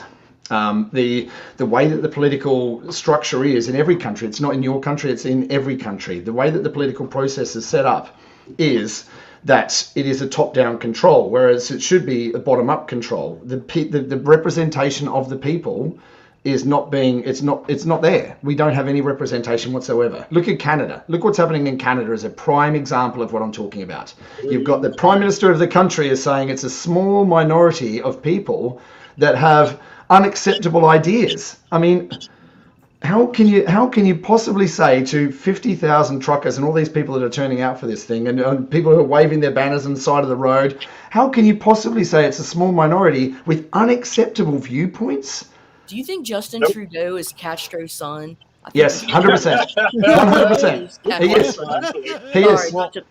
Good question. Well, speaking of Canada, you know, Paul Hilliard, which was the defense minister of Canada, has come out and said that there are aliens and the people in government know it.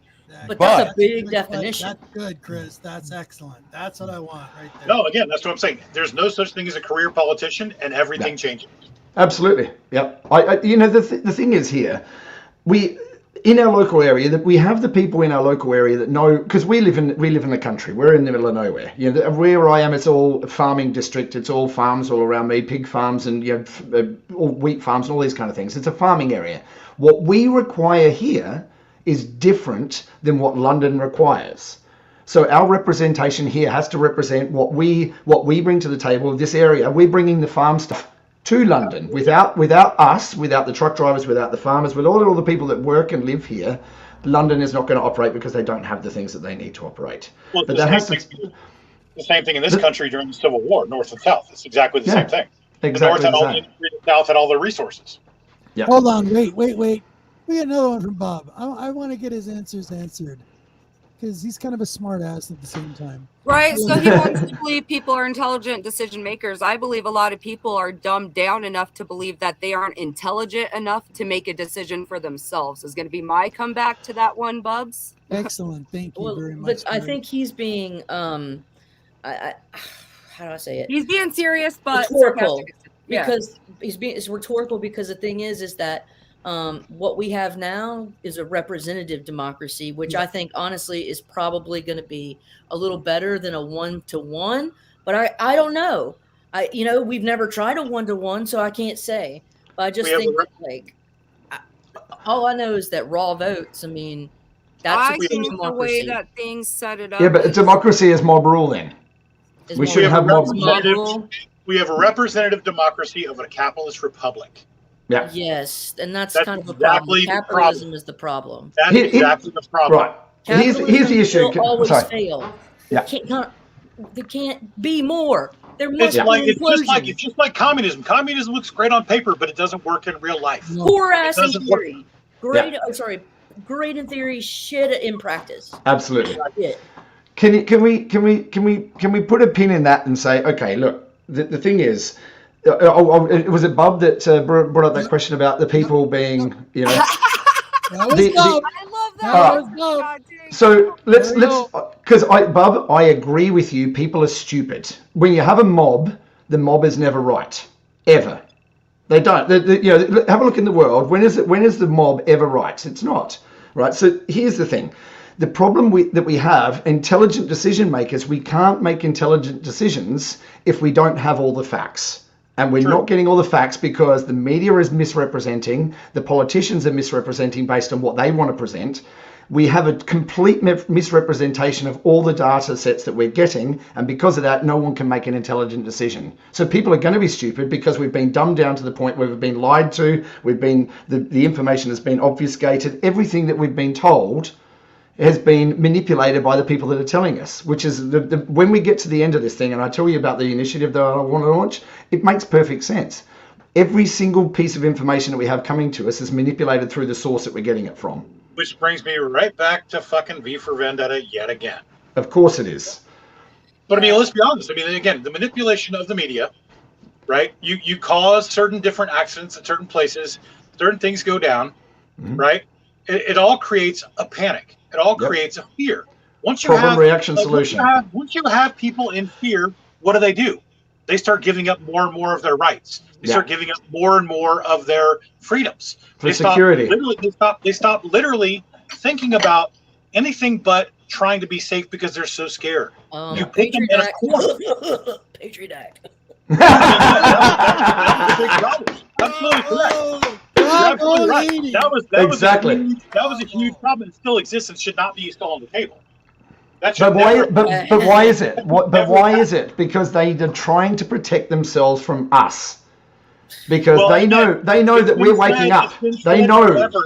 In any historical, in every history that's ever been written, that's been ruled by an upper class. Yeah. Right. Ever, throughout history, you can go back through any history you want to. I don't care if it's Rome. Pick one. Any of them. The people should not be afraid of their government. The government should be afraid of their people. Okay. Exactly. All right. Wait. Exactly. Bob is on a roll. Exactly. Oh, he is on. I love you, Bubs, but my goodness. Yeah. No, it's me too. But because if the government keeps us dumb enough to think that, like, hey, you better hate the poor and work your asses off, or you're going to be just as out, down and out as they are, and it's the poor people that are taking on the reason why your tax is so high. They keep us in that fucking negative cycle where we're fighting each other, and when they it's keep you really in constant debt as well.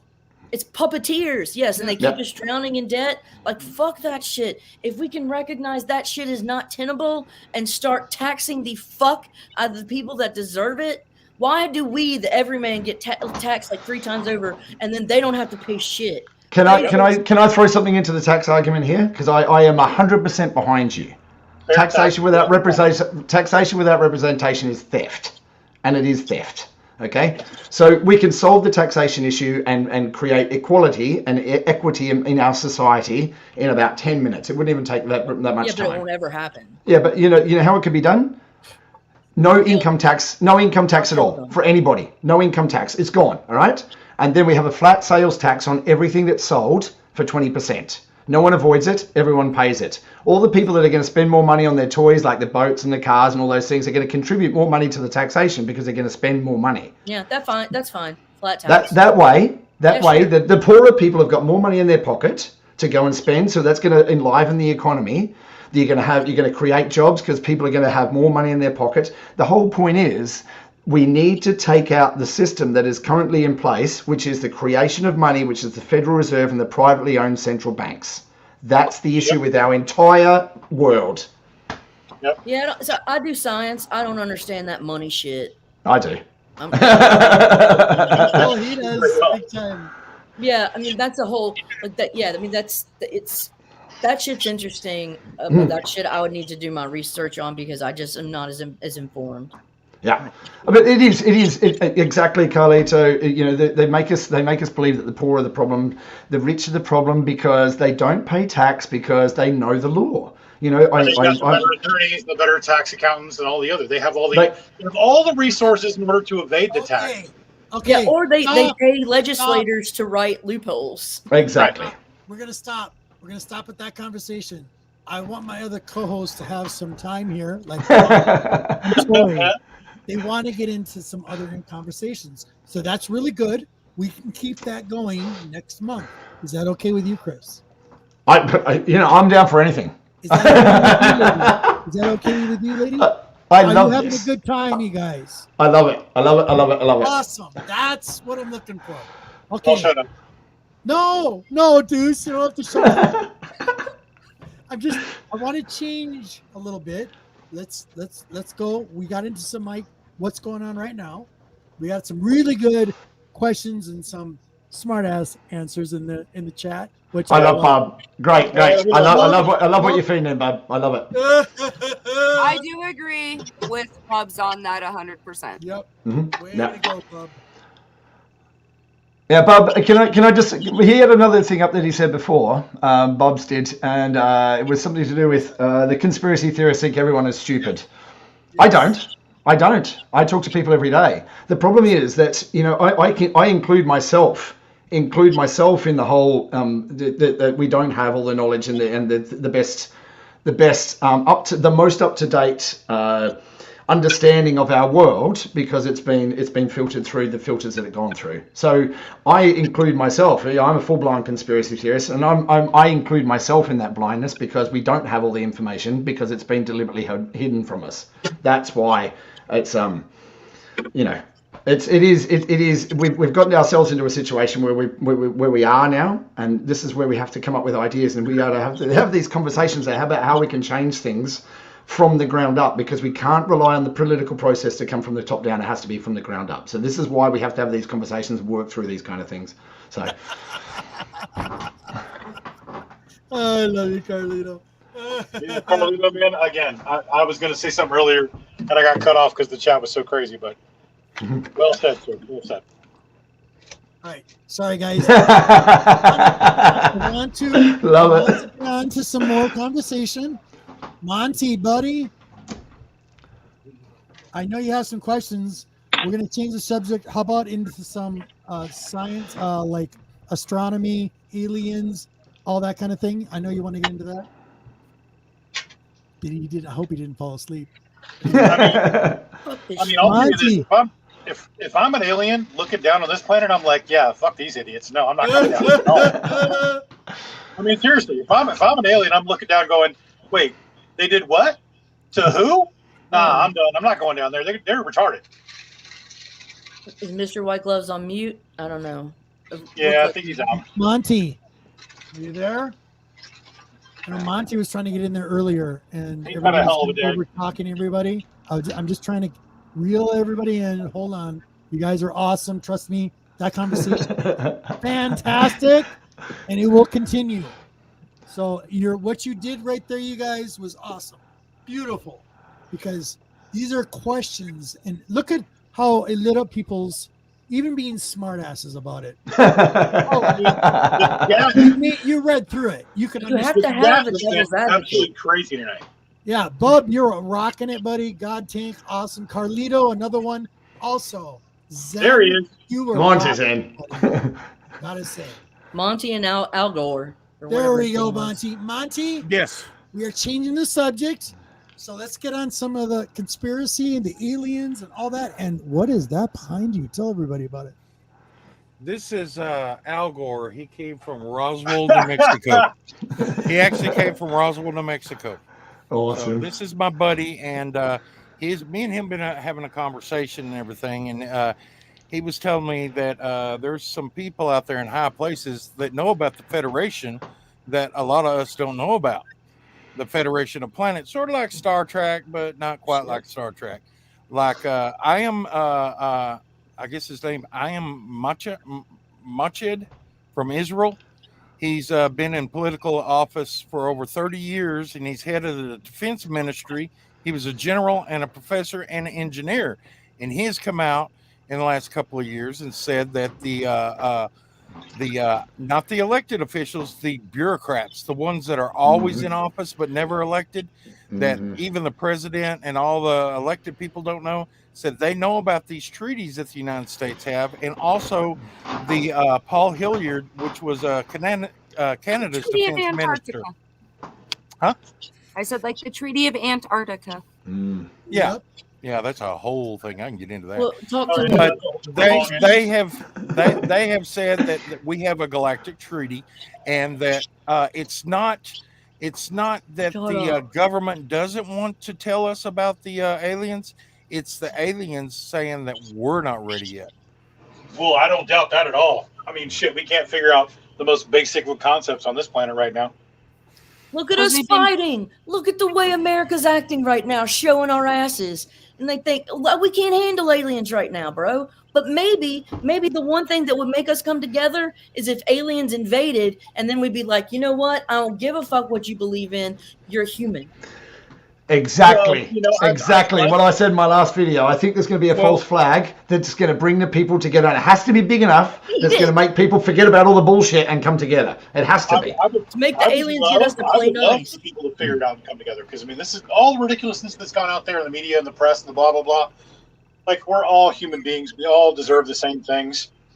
That doesn't make any sense why we all fight like we do and all the crap that goes on. And a lot of it's, more political than anything else, obviously, but... Well, knowledge is power, and when you have all that knowledge, is power. And what the government does is they want to keep the middle class and the lower class stupid, because as long and they've done this and angry at each other. Yeah, but mainly stupid, because if you educate them to a certain level, and that's not, and stop them at that certain level, and they dictate what is taught in these schools, they can keep the peasants stupid while the elites go to the other college and they have a higher learning. And what do? They go right up and go follow their family right into political office and everything.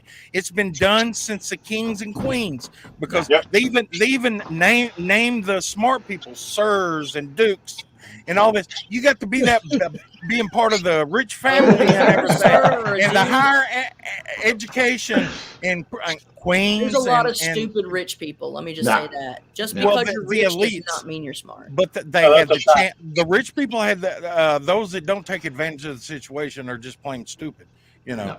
But anyway, they did that back in the 14, 13, 1200s and everything. As long as they kept the people dumb, that's what the Catholic Church does. They got all this knowledge and they're not releasing it. And they did that back then, and that's they're still not releasing a lot of it.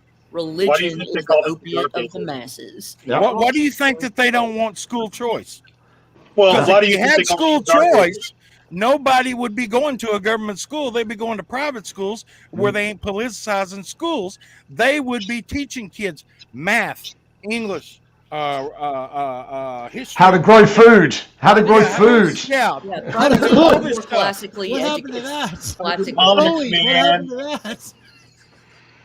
Why don't children come out of school with actual knowledge that we need? I left school with no knowledge. I didn't know how to grow food. I didn't know how to cook food. I didn't know how to sew. I didn't know how to do anything in the world that was actually worthwhile.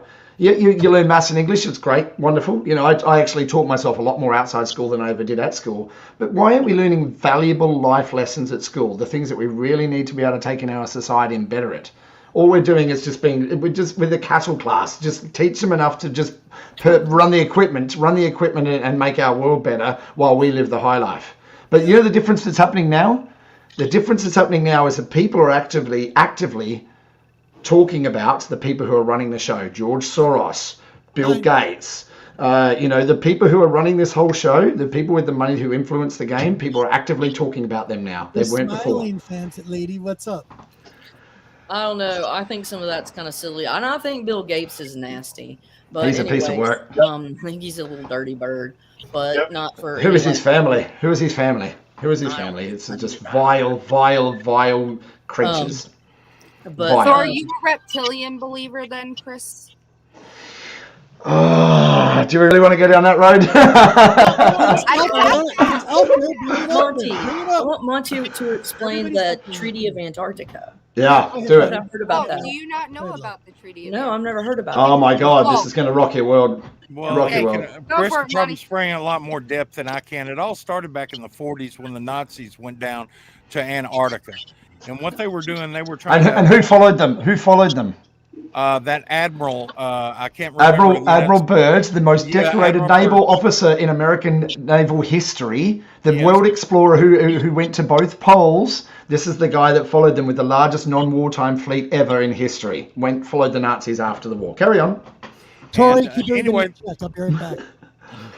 They were looking for Nazi I guess you'd call bunkers or establishments there in Antarctica, and it hasn't come out, but there's been a conspiracy theory that that's where the Bell went, the German Bell, and they were hiding it down there, and they had these big bunkers and underground facilities. Well, Admiral Byrd took the biggest fleet, and he went down there and come from his words that he was attacked by UFOs coming out of water and coming out of mountains and everything, and they had damage, and they turned the fleet back, and they went back home.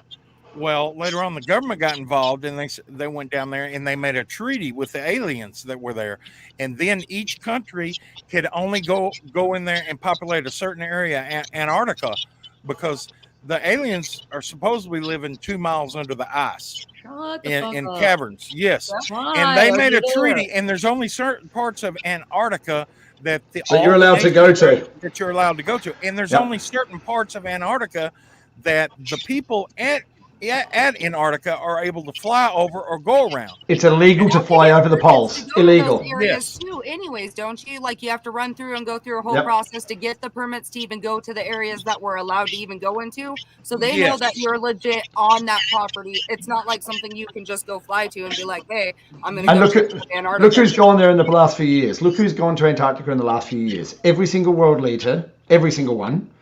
Every single one. David Schwartz from Ripple went to Antarctica just recently. Every single world leader. Because I'm a conspiracy theorist. I'm all the way down that rabbit hole, and I've researched it. I've looked at it. I've read it. You know, it's illegal to fly over the poles. You know that? Illegal. Oh, yeah. Did not know illegal. It's illegal. Why is it illegal to fly over the poles? I don't know. It doesn't make any sense. It's illegal to step foot on Antarctica also, unless you're a government, have to do something with the government. Do you know there's an island in Antarctica just off the mainland? You know there's an island in Antarctica just off the mainland. Do you know what that island's called? I have no idea what's called. But, Rothschild Island. Oh, man, that's a big Rothschild name. Island. Have a look. Like I say, I don't expect anybody to believe a single word that I say about anything. All I say is I'm not the kind of person that sits there in front of my screen and says, look at this picture in my YouTube channel. I go out into the forest and I talk about it. And then I expect people to go and look. The Rothschilds have something to do with the Holy Grail. Or the Holy Grail or the What's the Holy Grail? Well, in a couple of two versions, it could either be the goblet or the DNA of Christ. It's the information. That's the Holy Grail. This is the Holy Grail. Yeah, the information is the Holy Grail. I always say it's Jesus' juice glass. But you can see pictures of Antarctica where under the mountaintop or under the snow covered, there's pyramids. Mm-hmm. And Hold up. Now I'm gonna go down a rabbit hole. And you need to. They even said back before the pole shift and everything, Antarctica was further north, and they seem to start the theories going now that was the Atlantis, and when the pole shift happened, that it moved it into Antarctica and it froze everything. Yeah. So I'm going to talk to you about the limited information that I've listened scientists talk about when it comes to aliens. Mm-hmm. Is that I've heard them say that more than likely that, they've known that we've existed and they've just never made contact with us just because it's like a petting zoo. We look like a petting zoo to them. And then, Right.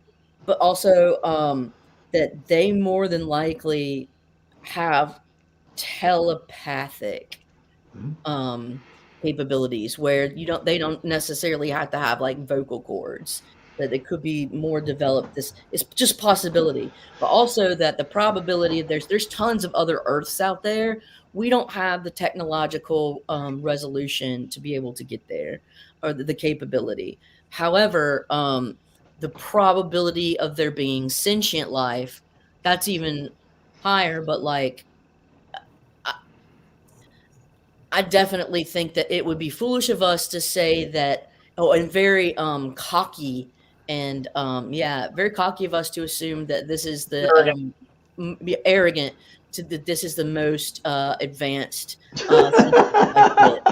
If this is the most advanced civilization in the universe, the whole universe is fucked. See, there's an equation. There's an equation that comes up about how much planets out there. It's called the Drake equation, and it comes up and it calculates how many planets is habitable in our just our galaxy. There's a few hundred. You know, at least million. Yeah. So I mean, like, and that's the thing. There's got to be way. Werner von Braun. What if we're just? I know about Werner von Braun. Oh yeah. Down in Huntsville, he ran the Rocket Center. But, absolutely. But who was he before he ran the Rocket Center for NASA? He was a V2 rocket scientist. Nazi times. For the Nazis. V2 rocket. Yeah. And what happened to the other Nazi scientists? Where did they go? Operation Paperclip. You want to read Operation Paperclip? Yeah. Yeah, but anyways, that's all I've heard is that, you know, that it's likely telepathic kind of communication, and that they would never ever want to contact us. Well, there's a story about the elongated skulls. You've heard about that. It's the elongated skulls that have been, and that's the theory. The theory about the elongated skulls was that was the extra the telepathic ability. The telepathic ability came from the extra brain. Cerebral cortexes. Yeah. No. Because if we have things about the most developed parts of our brain and the parts that we have that other mammals don't, is the emotional thing. And we're able to sense emotional energy to an extent. That's what empathy is. And so just imagine having an even more developed thing. I don't see why it's not possible. I'm dumb, dude. I'm a monkey. We're hairless monkeys. Yeah, but we all have a certain amount of psychic, or what's the word I'm looking for? Empathic ability. Yeah. We all do it, but it's been repressed in us. So it is something you can learn and you can build on, but it's one of those things that you have to process and we're go through. We're a walking brainstem. That means we're a walking lizard brain. Well, we only use isn't it like 10 to 15% of our brain? Oh yeah, we don't utilize this. Not even that. you was talking about the monkeys and everything. I don't believe in that evolution of man came from monkey, because if we did, there wouldn't be no monkeys left. They'd all be I think we have a common ancestor, but I don't think. But I think that also that means that monkeys still were there as a population, but we all shared a common ancestor at some point, and then monkeys branched out, and then humans branched out. So it doesn't mean that we come from monkeys. It means that one point in the evolutionary tree before us became split, we had some sort of shared ancestor. And that is what gives me hope that mutants will still be a thing, and we will have real life X-Men at some point. We were genetically engineered, and not from monkeys. We were genetically engineered by a person that was called God, which was not of this earth. He genetically engineered us and put us on this earth, and then he wiped us out because his other angels, or what you would call I can't remember the name. Angels. They came to earth and they bred with woman, and then we had giants. Then the giants started taking Nephilim, and then the giants took over the world, and they started eating all the animals, and then they started eating people. And God sat there and said, told Enoch and Methuselah and Noah and all them, we're going to have to wipe all these people out.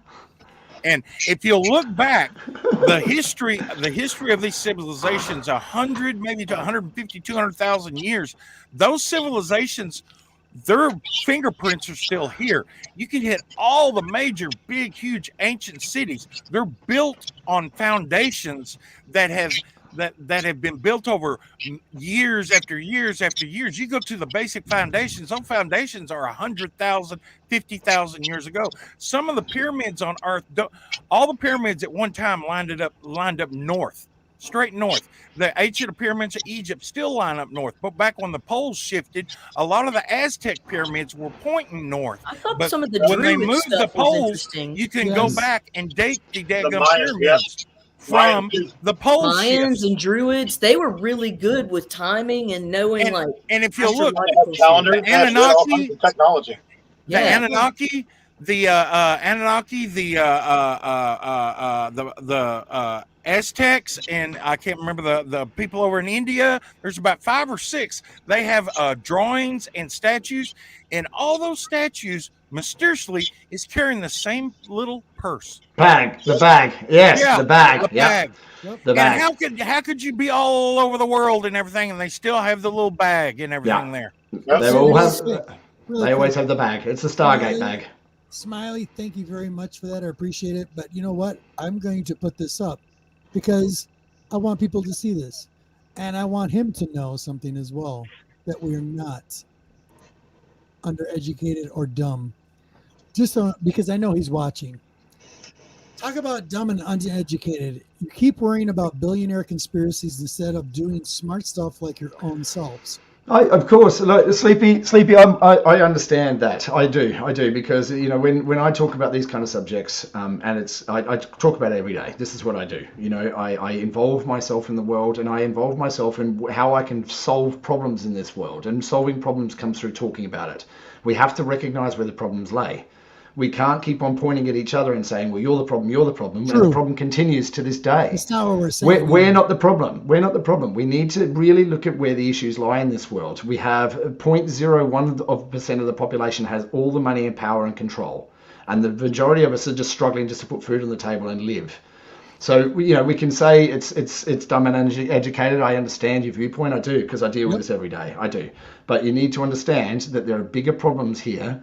And those problems, you've got billionaires flying into space while you've got people starving and dying in the street. We need to have science, we need to have exploration, we need to keep on pushing forward, but we need to also recognize that there are bigger problems in this world, and it doesn't come from the average person, it comes from the top down. So I understand your viewpoint, but you really need to sort of, we all doing our best. We're all doing our best to try and deal with it, but this is the problem. We're being manipulated from start to finish. And tolerance is a thing. I think, like, I know Sleepy Reader, and I want him to understand, and that's why. Sleepy Reader's cool, and and I definitely agree to you to a certain extent, Sleepy Reader, but at the same time, also believe in like civility, and I also believe in giving everyone a chance to speak. This is a lesson. This is a lesson in being human and civil discourse. I think we really have got to work on, because we are just not good at it right now. It's shitty right now. It's shitty. You're so divided. Because we're taught to, like, in school, I have kids in school, and they are not learning the basic social skills in that school of just basic conversation on how to handle certain things that you used to. And down to the kindergarten teacher told me that the kids that are in kindergarten nowadays are expected to have knowledge of 2nd to 3rd graders and no longer those social skills, because they're so worried about where they are education wise, so they can't sit and have those basic conversations. My 6-year-old has a hard time expressing when she's upset, even at school, and it's us working through it. But at school, you're just taught to shut off those emotions instead of working through it. Well, if you're taught to shut off your emotions, ultimately you can't even talk through basic conversations without, I guess, I don't know, not expressing the flow of different emotions you feel through it and accepting. I'm really reactive, and so I've been trying to work on not being so reactive, and listening, because it's sometimes it's hard. And so that's the only way the world is going to come together. When you have these separations and you have this, what you call cancel culture, it gets a little ridiculous, because people are not listening to one another and understanding their points of view. Period. Yeah, but the thing is, we have so much in common. We all bleed. We all hurt. Yes, we want the best for everybody. Well, the other aspect of cancel culture too is forgetting your history. Yes. As soon as you start forgetting your history, you repeat it.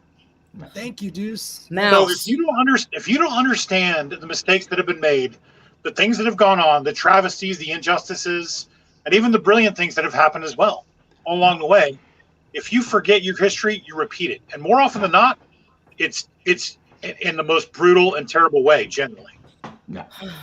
The only 100%. hard part with that, though, is that sometimes they skew the way that they convey the history to fit their narrative that they need to. Well, again, the winners of the wars always write the history, so that's where you do the independent research to figure out what really happened and what really went on. But the problem with independent research, I'm all for it because it's what I do every day. The problem is that you have the gatekeepers of the information, like Google, decide what the truth is and what they're allowing. The same as Facebook, the same as Twitter. They decide what truth is. They're the arbiters of truth, and that should never be taken away. Everyone should have everything available for them, and they can decide for themselves.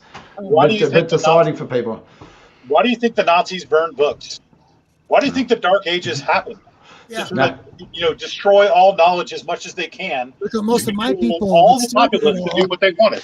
Yeah. Why do you think changing the language here, doing language here in the United States, using different words and saying, no, we don't say that now.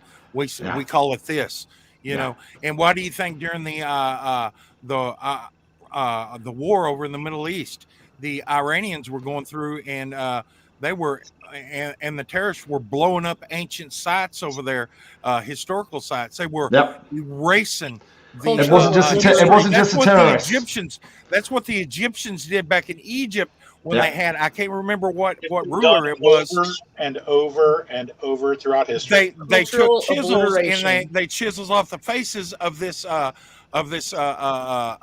dynasty, this king or whatever it was. Ptolemaic or whatever. I'll give it to you, Remo. When you erase history and everything and you keep people dumb, you have that power over them. Then you can make whatever history you want. Yeah. Well, again, that's, we can go into that for days. I mean, because don't even get me started on religion, because that's a whole different ballpark. Can I throw one more thing in? Did anybody see the explanation video I did about the Matrix, the new Matrix film? Yes, please. I did. Did you see that video? Yes, I did.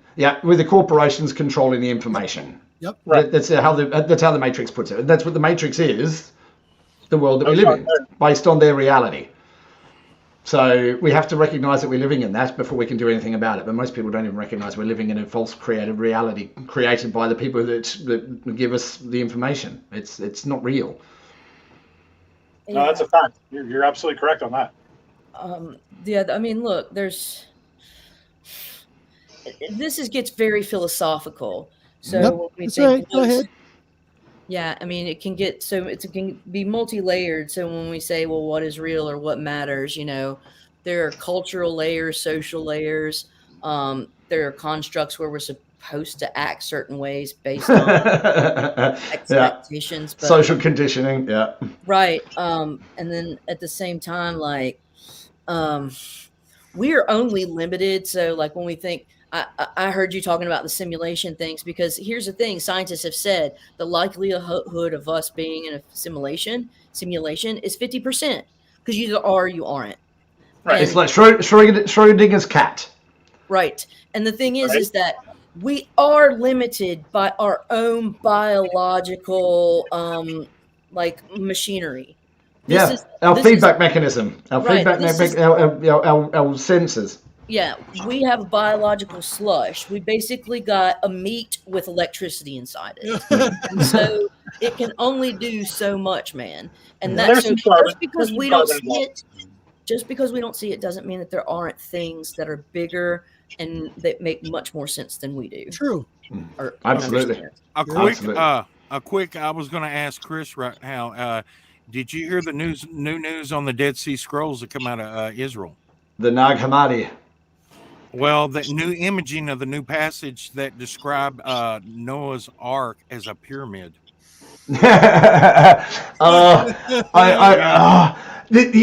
was watching something a while ago, and it was talking about. Do you know how many times the Matrix is mentioned in the King James Bible? Yeah. 8. 8. Yeah, 8 times. 8. The word the Matrix is mentioned in the King James version of the Bible 8 times. And there's so many other things in there that is really, really weird, really, really odd. One of the many, many, many, many versions of the Bible that have been put out throughout centuries too. So There's 36 different. I think there's like 36 different variations of Jesus Christ in the creation and everything, out of all of those He's Bibles. an amalgamation of stories of like creation stories and sun stories, like from all that region, from the Middle East, from Greco-Roman, and through it. He's just an amalgamation of the same that story. Savior Okay. son story. It's the same story retold and Siddhartha. retold. The whole like Indian Siddhartha, that's the Jesus story. I mean, it's the same shit. Well, to finish my thought, what I was telling you, the Dead Sea Scrolls, they had deciphered a passage in there which describes Noah's Ark as being a pyramid. And the quick odd thing about this is during the 15th century. Something happened.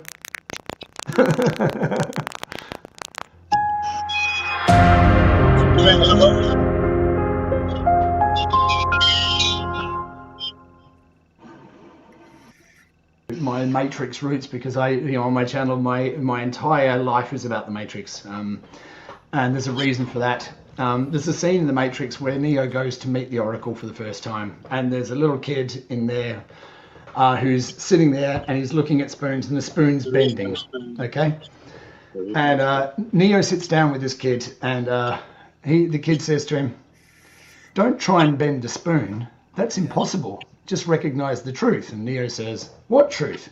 And the kid says, "There is no spoon." When you recognize that there is no spoon, it is not the spoon that bends, it is only your mind. Now, this whole thinking outside the box, there is no box. The box is created for you. And that's the same as the previous answer. The box is created for you. People try and put you in a box, or they try and create a box for you, or you create your own box. There is no box. And Roger Bannister proved that. Roger Bannister was the first man to run the 4-minute mile, because everyone said beforehand it was impossible to do. And then he did it. In the same year, 4 people broke that record. When you're limited by your imagination, Einstein said it best when he said the only limit to what we can achieve is our imagination. And the imagination is the breaking of the box. There is no box. Whatever you want to do, you can do it. And it doesn't matter how big or how small. I'm a guy from a small town in West Australia, and the amazing things that I've done in my life, all I've ever wanted to do is just to show people that no matter how big your dream is, no matter how big your goal is, no matter what you want to do in your life, you can do it as long as you keep on pushing and your imagination is big enough. Don't be confined by what this box that they tell you exists, because there isn't one. The only limit to what you can achieve and what you can do is your imagination. How big do you want your imagination to be is entirely up to you. There is no box. There's no spoon. Sorry. Noah's Ark pyramid. You lost Monty. Oh, he's No, back. I'm here. I forgot what. Go back to Monty. Go ahead, buddy. Noah's Ark, a pyramid. Okay. Are we doing it again? No. No. Oh. No. Trying to get it off there. Well, anyway, like I was Monty, saying, buddy. that's all right. The Dead Sea Scrolls, what they deciphered and everything, it described Noah's Ark as a pyramid and everything. And the strange things about this is a coincidence. The 15th century, Lorenzo Ghiberti designed the doors of the Florence Cathedral. And he designed these doors in the 15th century, and the doors are called the Gates of Paradise. And if you look up at the very tops of the Gates of Paradise, he did a design that shows Noah's Ark as a pyramid. It shows animals going in and everything as a pyramid. Yeah. So is that a strange coincidence or what? You're looking at Dead Sea Scrolls, which was way before the 15th century. Mm-hmm. So he had to know something, or something was said that come back, and then he did it on the doors. And it's there. It's still there today. And so it's another answer to Sleepy Reader. That's why we're here, and we're asking questions, and we keep asking questions. Yeah. I think it's okay to share ideas, but sometimes I think that if an untruth gets accepted by too many people, then things can become dangerous. Like right now. Very true. Yeah.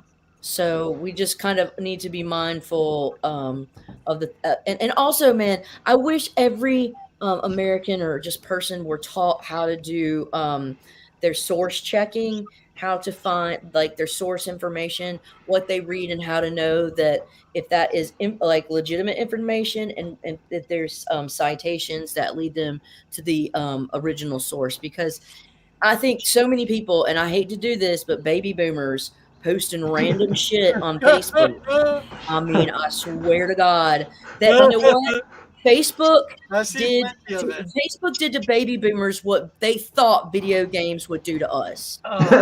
They are just their minds are rotted. And Yeah. so, You know, I Like still it. get stuff on Facebook that say, "Oh, so and so is off this show. Click this," and you always read in the comments because it's something totally different. It has nothing to that clickbait, and you're like, "Oh wow, that show got canceled. He got thrown in jail. Let me click this," and you get taken to all this other bull crap that has nothing to do with it. Then you read an article for 5 minutes, and well, they didn't even mention that. That's the misinformation that they need to start taking off Yeah. too. So you guys, Facebook is not a source of information.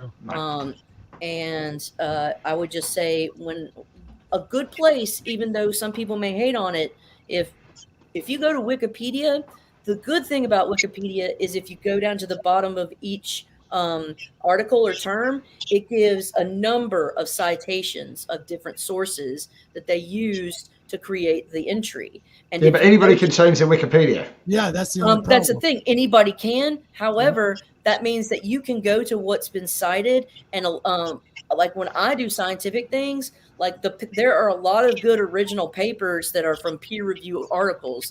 Now, anybody can do it and they can fuck with you and change different things. But like on certain like enzymes or about certain like theories that are not like based in like say cosmic theories. Yeah. Because the theories are things that haven't been disproven.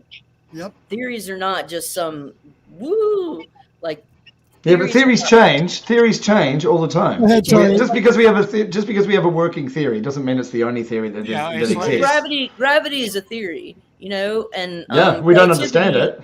We don't understand it. No one understands gravity. Yeah, but no one's disproven it either. Tori, go ahead. I was just gonna say it amazes me in school. Like I actually had to like research between books, and you were only allowed to like have one article off of the internet to use as part of your research paper to write.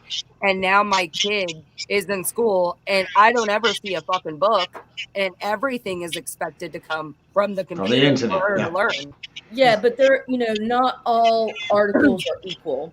And so there's a process through which one goes to validate. But I'm saying it's crazy to me that like our kids in school are legit not taught to go to the library and actually spend the hours to research, to find the actual information. Instead, they are taught to plug it into Google. You got this amount of sites, you're going to combine together and get the best reference. And I can prove that because I have multiple children in school that none of them bring home textbooks. Well, they're fixing. They're burning books. So so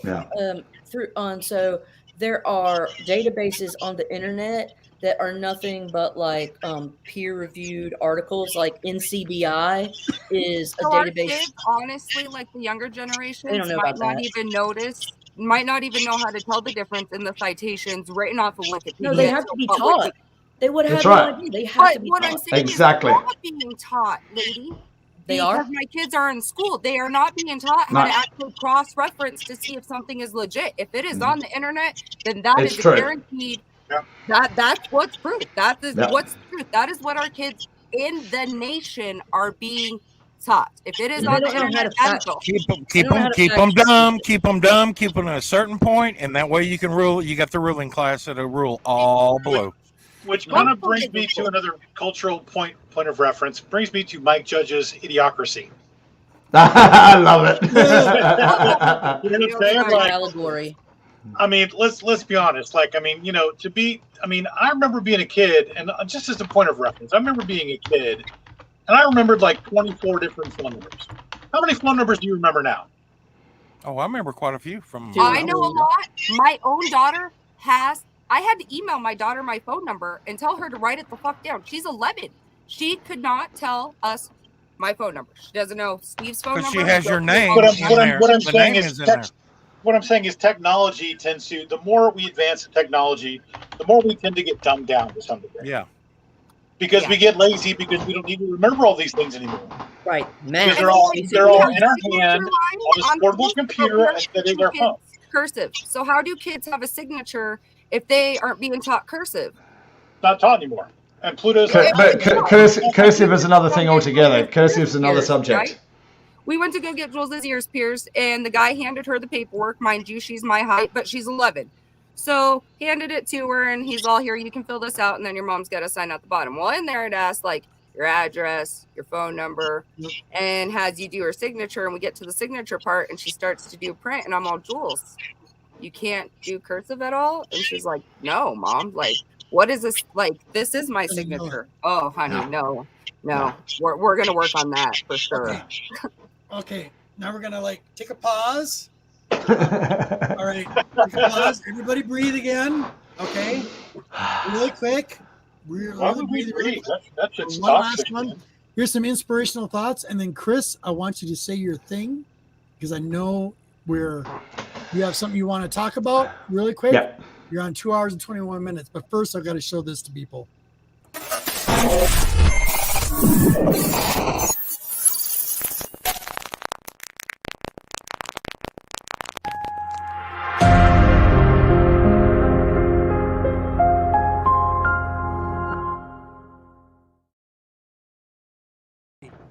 I was born ready.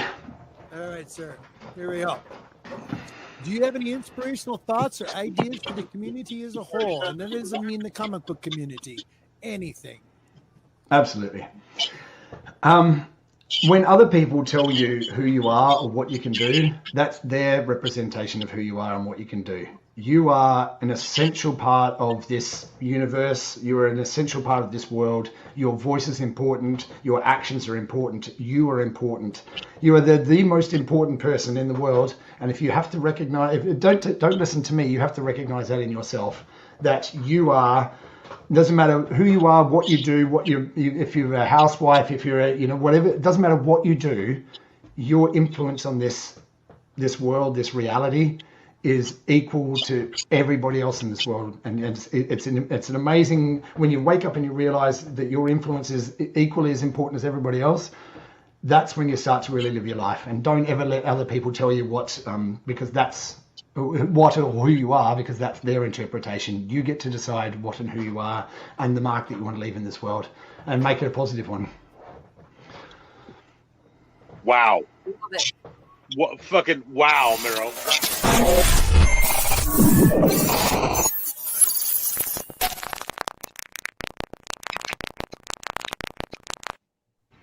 Go ahead, Chris. You're up. Okay, I'll be doing a video about it tomorrow, but I want to start an initiative. Look, we have to recognize everything, all the negativity, all the division, everything that we're seeing coming towards us is all coming from the same place, which is these things: screens, newspaper, media. It's coming at us constantly. It's all this negativity and divisiveness that's in our society is coming from us, from the internet, from these media sources. So I want to try and start an initiative that on the 21st of February next month, the day before the 222222, the angel number or the angelic number or whatever you want to put it, the 2222 is a big day represented numerically. Okay, for those people into numbers. So on the 21st, I make a suggestion that we all just turn everything off for one day. Turn off the media, don't get newspapers, no social media, nothing. We just turn everything off for one day and we reconnect with each other, rather than reconnecting through a piece of technology. We should actually get together with people and give them a hug and give them a kiss and give them a hug.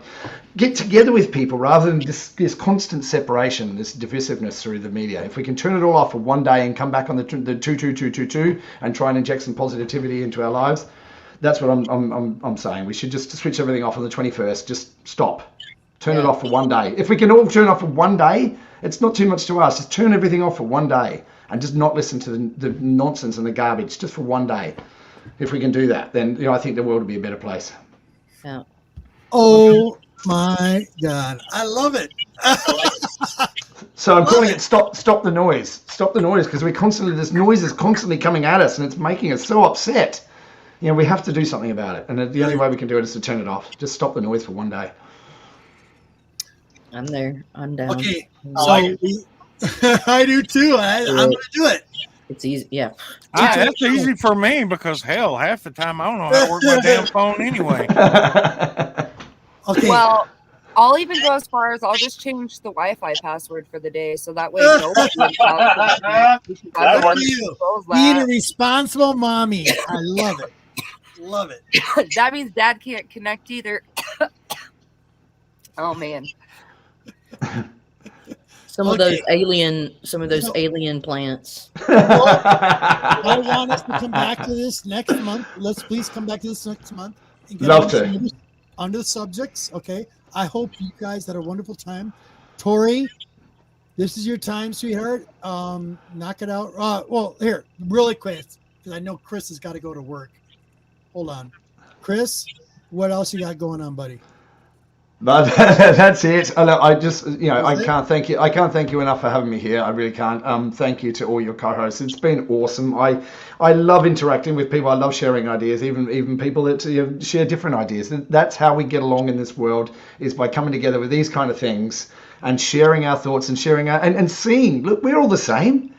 We're all the same people. All we want is for what's best for ourselves and all those around us. We all want the same thing, and if we can just forget about the bullshit and the negativity and the constantly name calling and fear mongering and all this bullshit, and get together and have conversations like this, we can right the world. That's all I want to do, is just start conversations and bring people together, even people who have a completely different opinion than me. I'm full-blown conspiracy theorist. I know who I am. I know how I'm, I know how I'm seen. That's cool, but that's, we can still, my point is still as valid as the next person's. We should be able to have that, and we should be able to express our viewpoints, and that's all I want. I agree. Mm-hmm. All right. So let's go down the line. Tori, you're first, honey. I got nothing going on. I will actually kind of be on maybe a social media breakish this week, so don't freak out if you don't hear from me. I'm going on a business trip for my bosses, so I'll be in Vegas for a day and then Oakland, Arizona. So I'll have no cell phone service, basically, is what I'm getting at. So there you I go. won't talk to anybody, at all. Oh my goodness. Yes, I'm Carlito. excited though. Thanks for joining us. I always love chatting with you. I watched your videos. I was telling him, I was like, hey, Chris said he's doing an initiative. I want to know what it is. I was watching that video last night. Catching up, Me too. My wife, the queen, even asked. She'll love it. It actually works out because your videos come on while I'm at work, and my bosses aren't there right now, so that I can listen to it, and there's no kids in the background. Like it's my See, Carlito, I invited Carlito tonight as a secret co-host, just like Lady Fantastic. He was supposed to come on tonight, and he wasn't too sure. Now he regrets it. Anytime, buddy. My You're favorite always welcome. surprise lady. Always welcome. You had some bomb fire ones in the questions. It's been awesome. It's been awesome. Okay. Deuce. Hey, I'll be with you next week, my friend. You know how I roll. Awesome, buddy. So I appreciate you guys. Thank you very much. Good to have Lady Fantastic and, of course, Chris back. Always good to see Tori and, of course, Monty. Always a pleasure when you can make it, man. G-Man, thank you for hosting. Absolutely. Bad love, and I'll see you guys all next week. Okay. Sweet, man. Lady. Yeah. Go ahead, love. What you got coming up? I'm wanting to do a show about like underappreciated cover art. Like I said, my grandmother was an artist, and there's so many beautiful, like kind of under the radar pieces out there, and I want to do like some original content talking about like some gems, hidden gems, as it were, except not as a variant. And, thanks for having me. Look, Lady, you're a sister. You're my sister. You are a sister, period. And I like your brains, and I like the way you think. You know that. I respect your family. I have strong opinions. Here, anybody else would respect you as well. I also want to be, I'm accepting and understanding and empathetic. So it's like, I don't hate you if you think differently. In fact, I think the world is better when people have diverse thoughts. Feels good, doesn't it? Feels good, doesn't it? Right. If we all thought the same, it would be a really depressing place. Right. Exactly. And It'd be how really do we boring. grow? We have to talk it out, use our words. He's so boring. Yeah. Sorry. Have fun. I love you. Anything else? Anything else other than the cover thing? No, just be nice to each other. Yeah. Right? Just love each other. Be Don't be a nice. dick. Yeah. Exactly. like, Don't be a dick. Treat other people the way you want to be treated. That's There it. you go, That's love. literally all you have to do, and life's probably going to be really easy for you. Life's going to be really hard for you. Honestly, that's like, but being human is a little easier if you just treat other people the way you want to be treated, and that's with a little warmth and kindness. That's it. It's not hard. Very good. Beautiful. And now we go to Monty. Well, I'm going to kind of emphasize on what Chris was saying, what everybody wants. And yeah, sex and ice cream. Sounds really good. That's what everybody really wants, sex and ice cream. I love you Monty. can't doubt that. If everybody just had sex and ice cream, this world would be so much better. Yeah. Yeah, That should be a go over. policy, a government Yeah. policy. Should be sex and ice cream combined. Yes, it'd be even better. Oh, of course, combined. What do you think I was talking about? That's what I'm saying. Yeah, all different flavors. Sex and ice cream and high quality cannabis oil. Well, I can't do the cannabis. Ice cream with cannabis in it. I can make that. I can make that. Not that I'm saying I never have.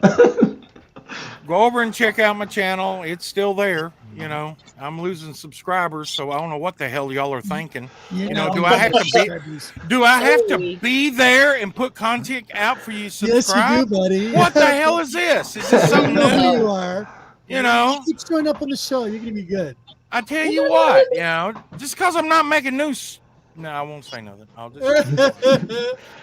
So, but to me and Al Gore, well, I want to thank the whole panel. I enjoyed it, and if you don't believe, he's real, man. I'm gonna be looking up the Antarctica Treaty now. You Yeah. got me all fucking excited. Oh! I got some food for thought. Love it. Food for thought. What? Food for thought. What? Do you know why you float? Do you know why you float in space? Yeah, I think because it's the lack of gravitational pull. No, because What? everything is falling. Oh, okay. Kind of twist that around your mind. Man, That's I'm my gonna have to theory. think on that. I'm gonna need some of that devil's lettuce. And Then we'll be asking, you know why you float in your living room? I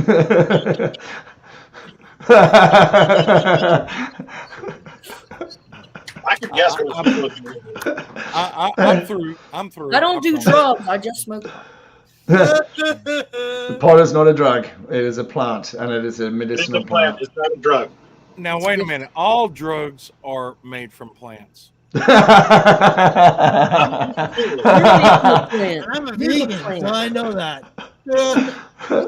So where do you stop? Oh, codeine's a plant. Oh, Valium. Oh, yes. Necessarily, here's 3 the plants. Those Valium trees, man. And marmalade skies. I love it. Oh yeah, been there. Because Lucy was in the sky with diamonds, and we know what that means. Yeah, those crack trees grow really well around Your here. Christmas lights, that's what that Crack means. trees. When you talk about crack trees, I'm thinking about plumbers. That's a whole different one. I'm Whole through, different Rob. crack game. I'll shut up now. I'm through. Awesome. Anything else, Man. guys? We're all good. Did you guys have fun? Oh yeah, always. I thought this was fantastic. This is what I'm looking for. This is what needs to be put out there. Just open up your brain a little bit. That's all. Period. Different points of view. All over the place. Yeah, I take love down you your guys. defenses. Just be open and vulnerable and listen. That's it. Awesome. Okay, that was our show for tonight. And next month we'll have this same kind of show. Hopefully we'll have the same guests. I would appreciate it, you guys. I want to say thank you to Monty, Lady Fantastic, Smiley Tori, What's the Deuce, Chris Large Brother. Thank you so much for being here. Really appreciate it. It was a blast. Learned a lot, and I hope the community learned something as well. And on that note, I do a show on Sundays that I just started up. I'm just going to show a quick demo of it really quick, and then we're out of here.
So yeah, that's my new show on Sundays. It's an earlier show. It's at 2:00 in the afternoon, so it's earlier.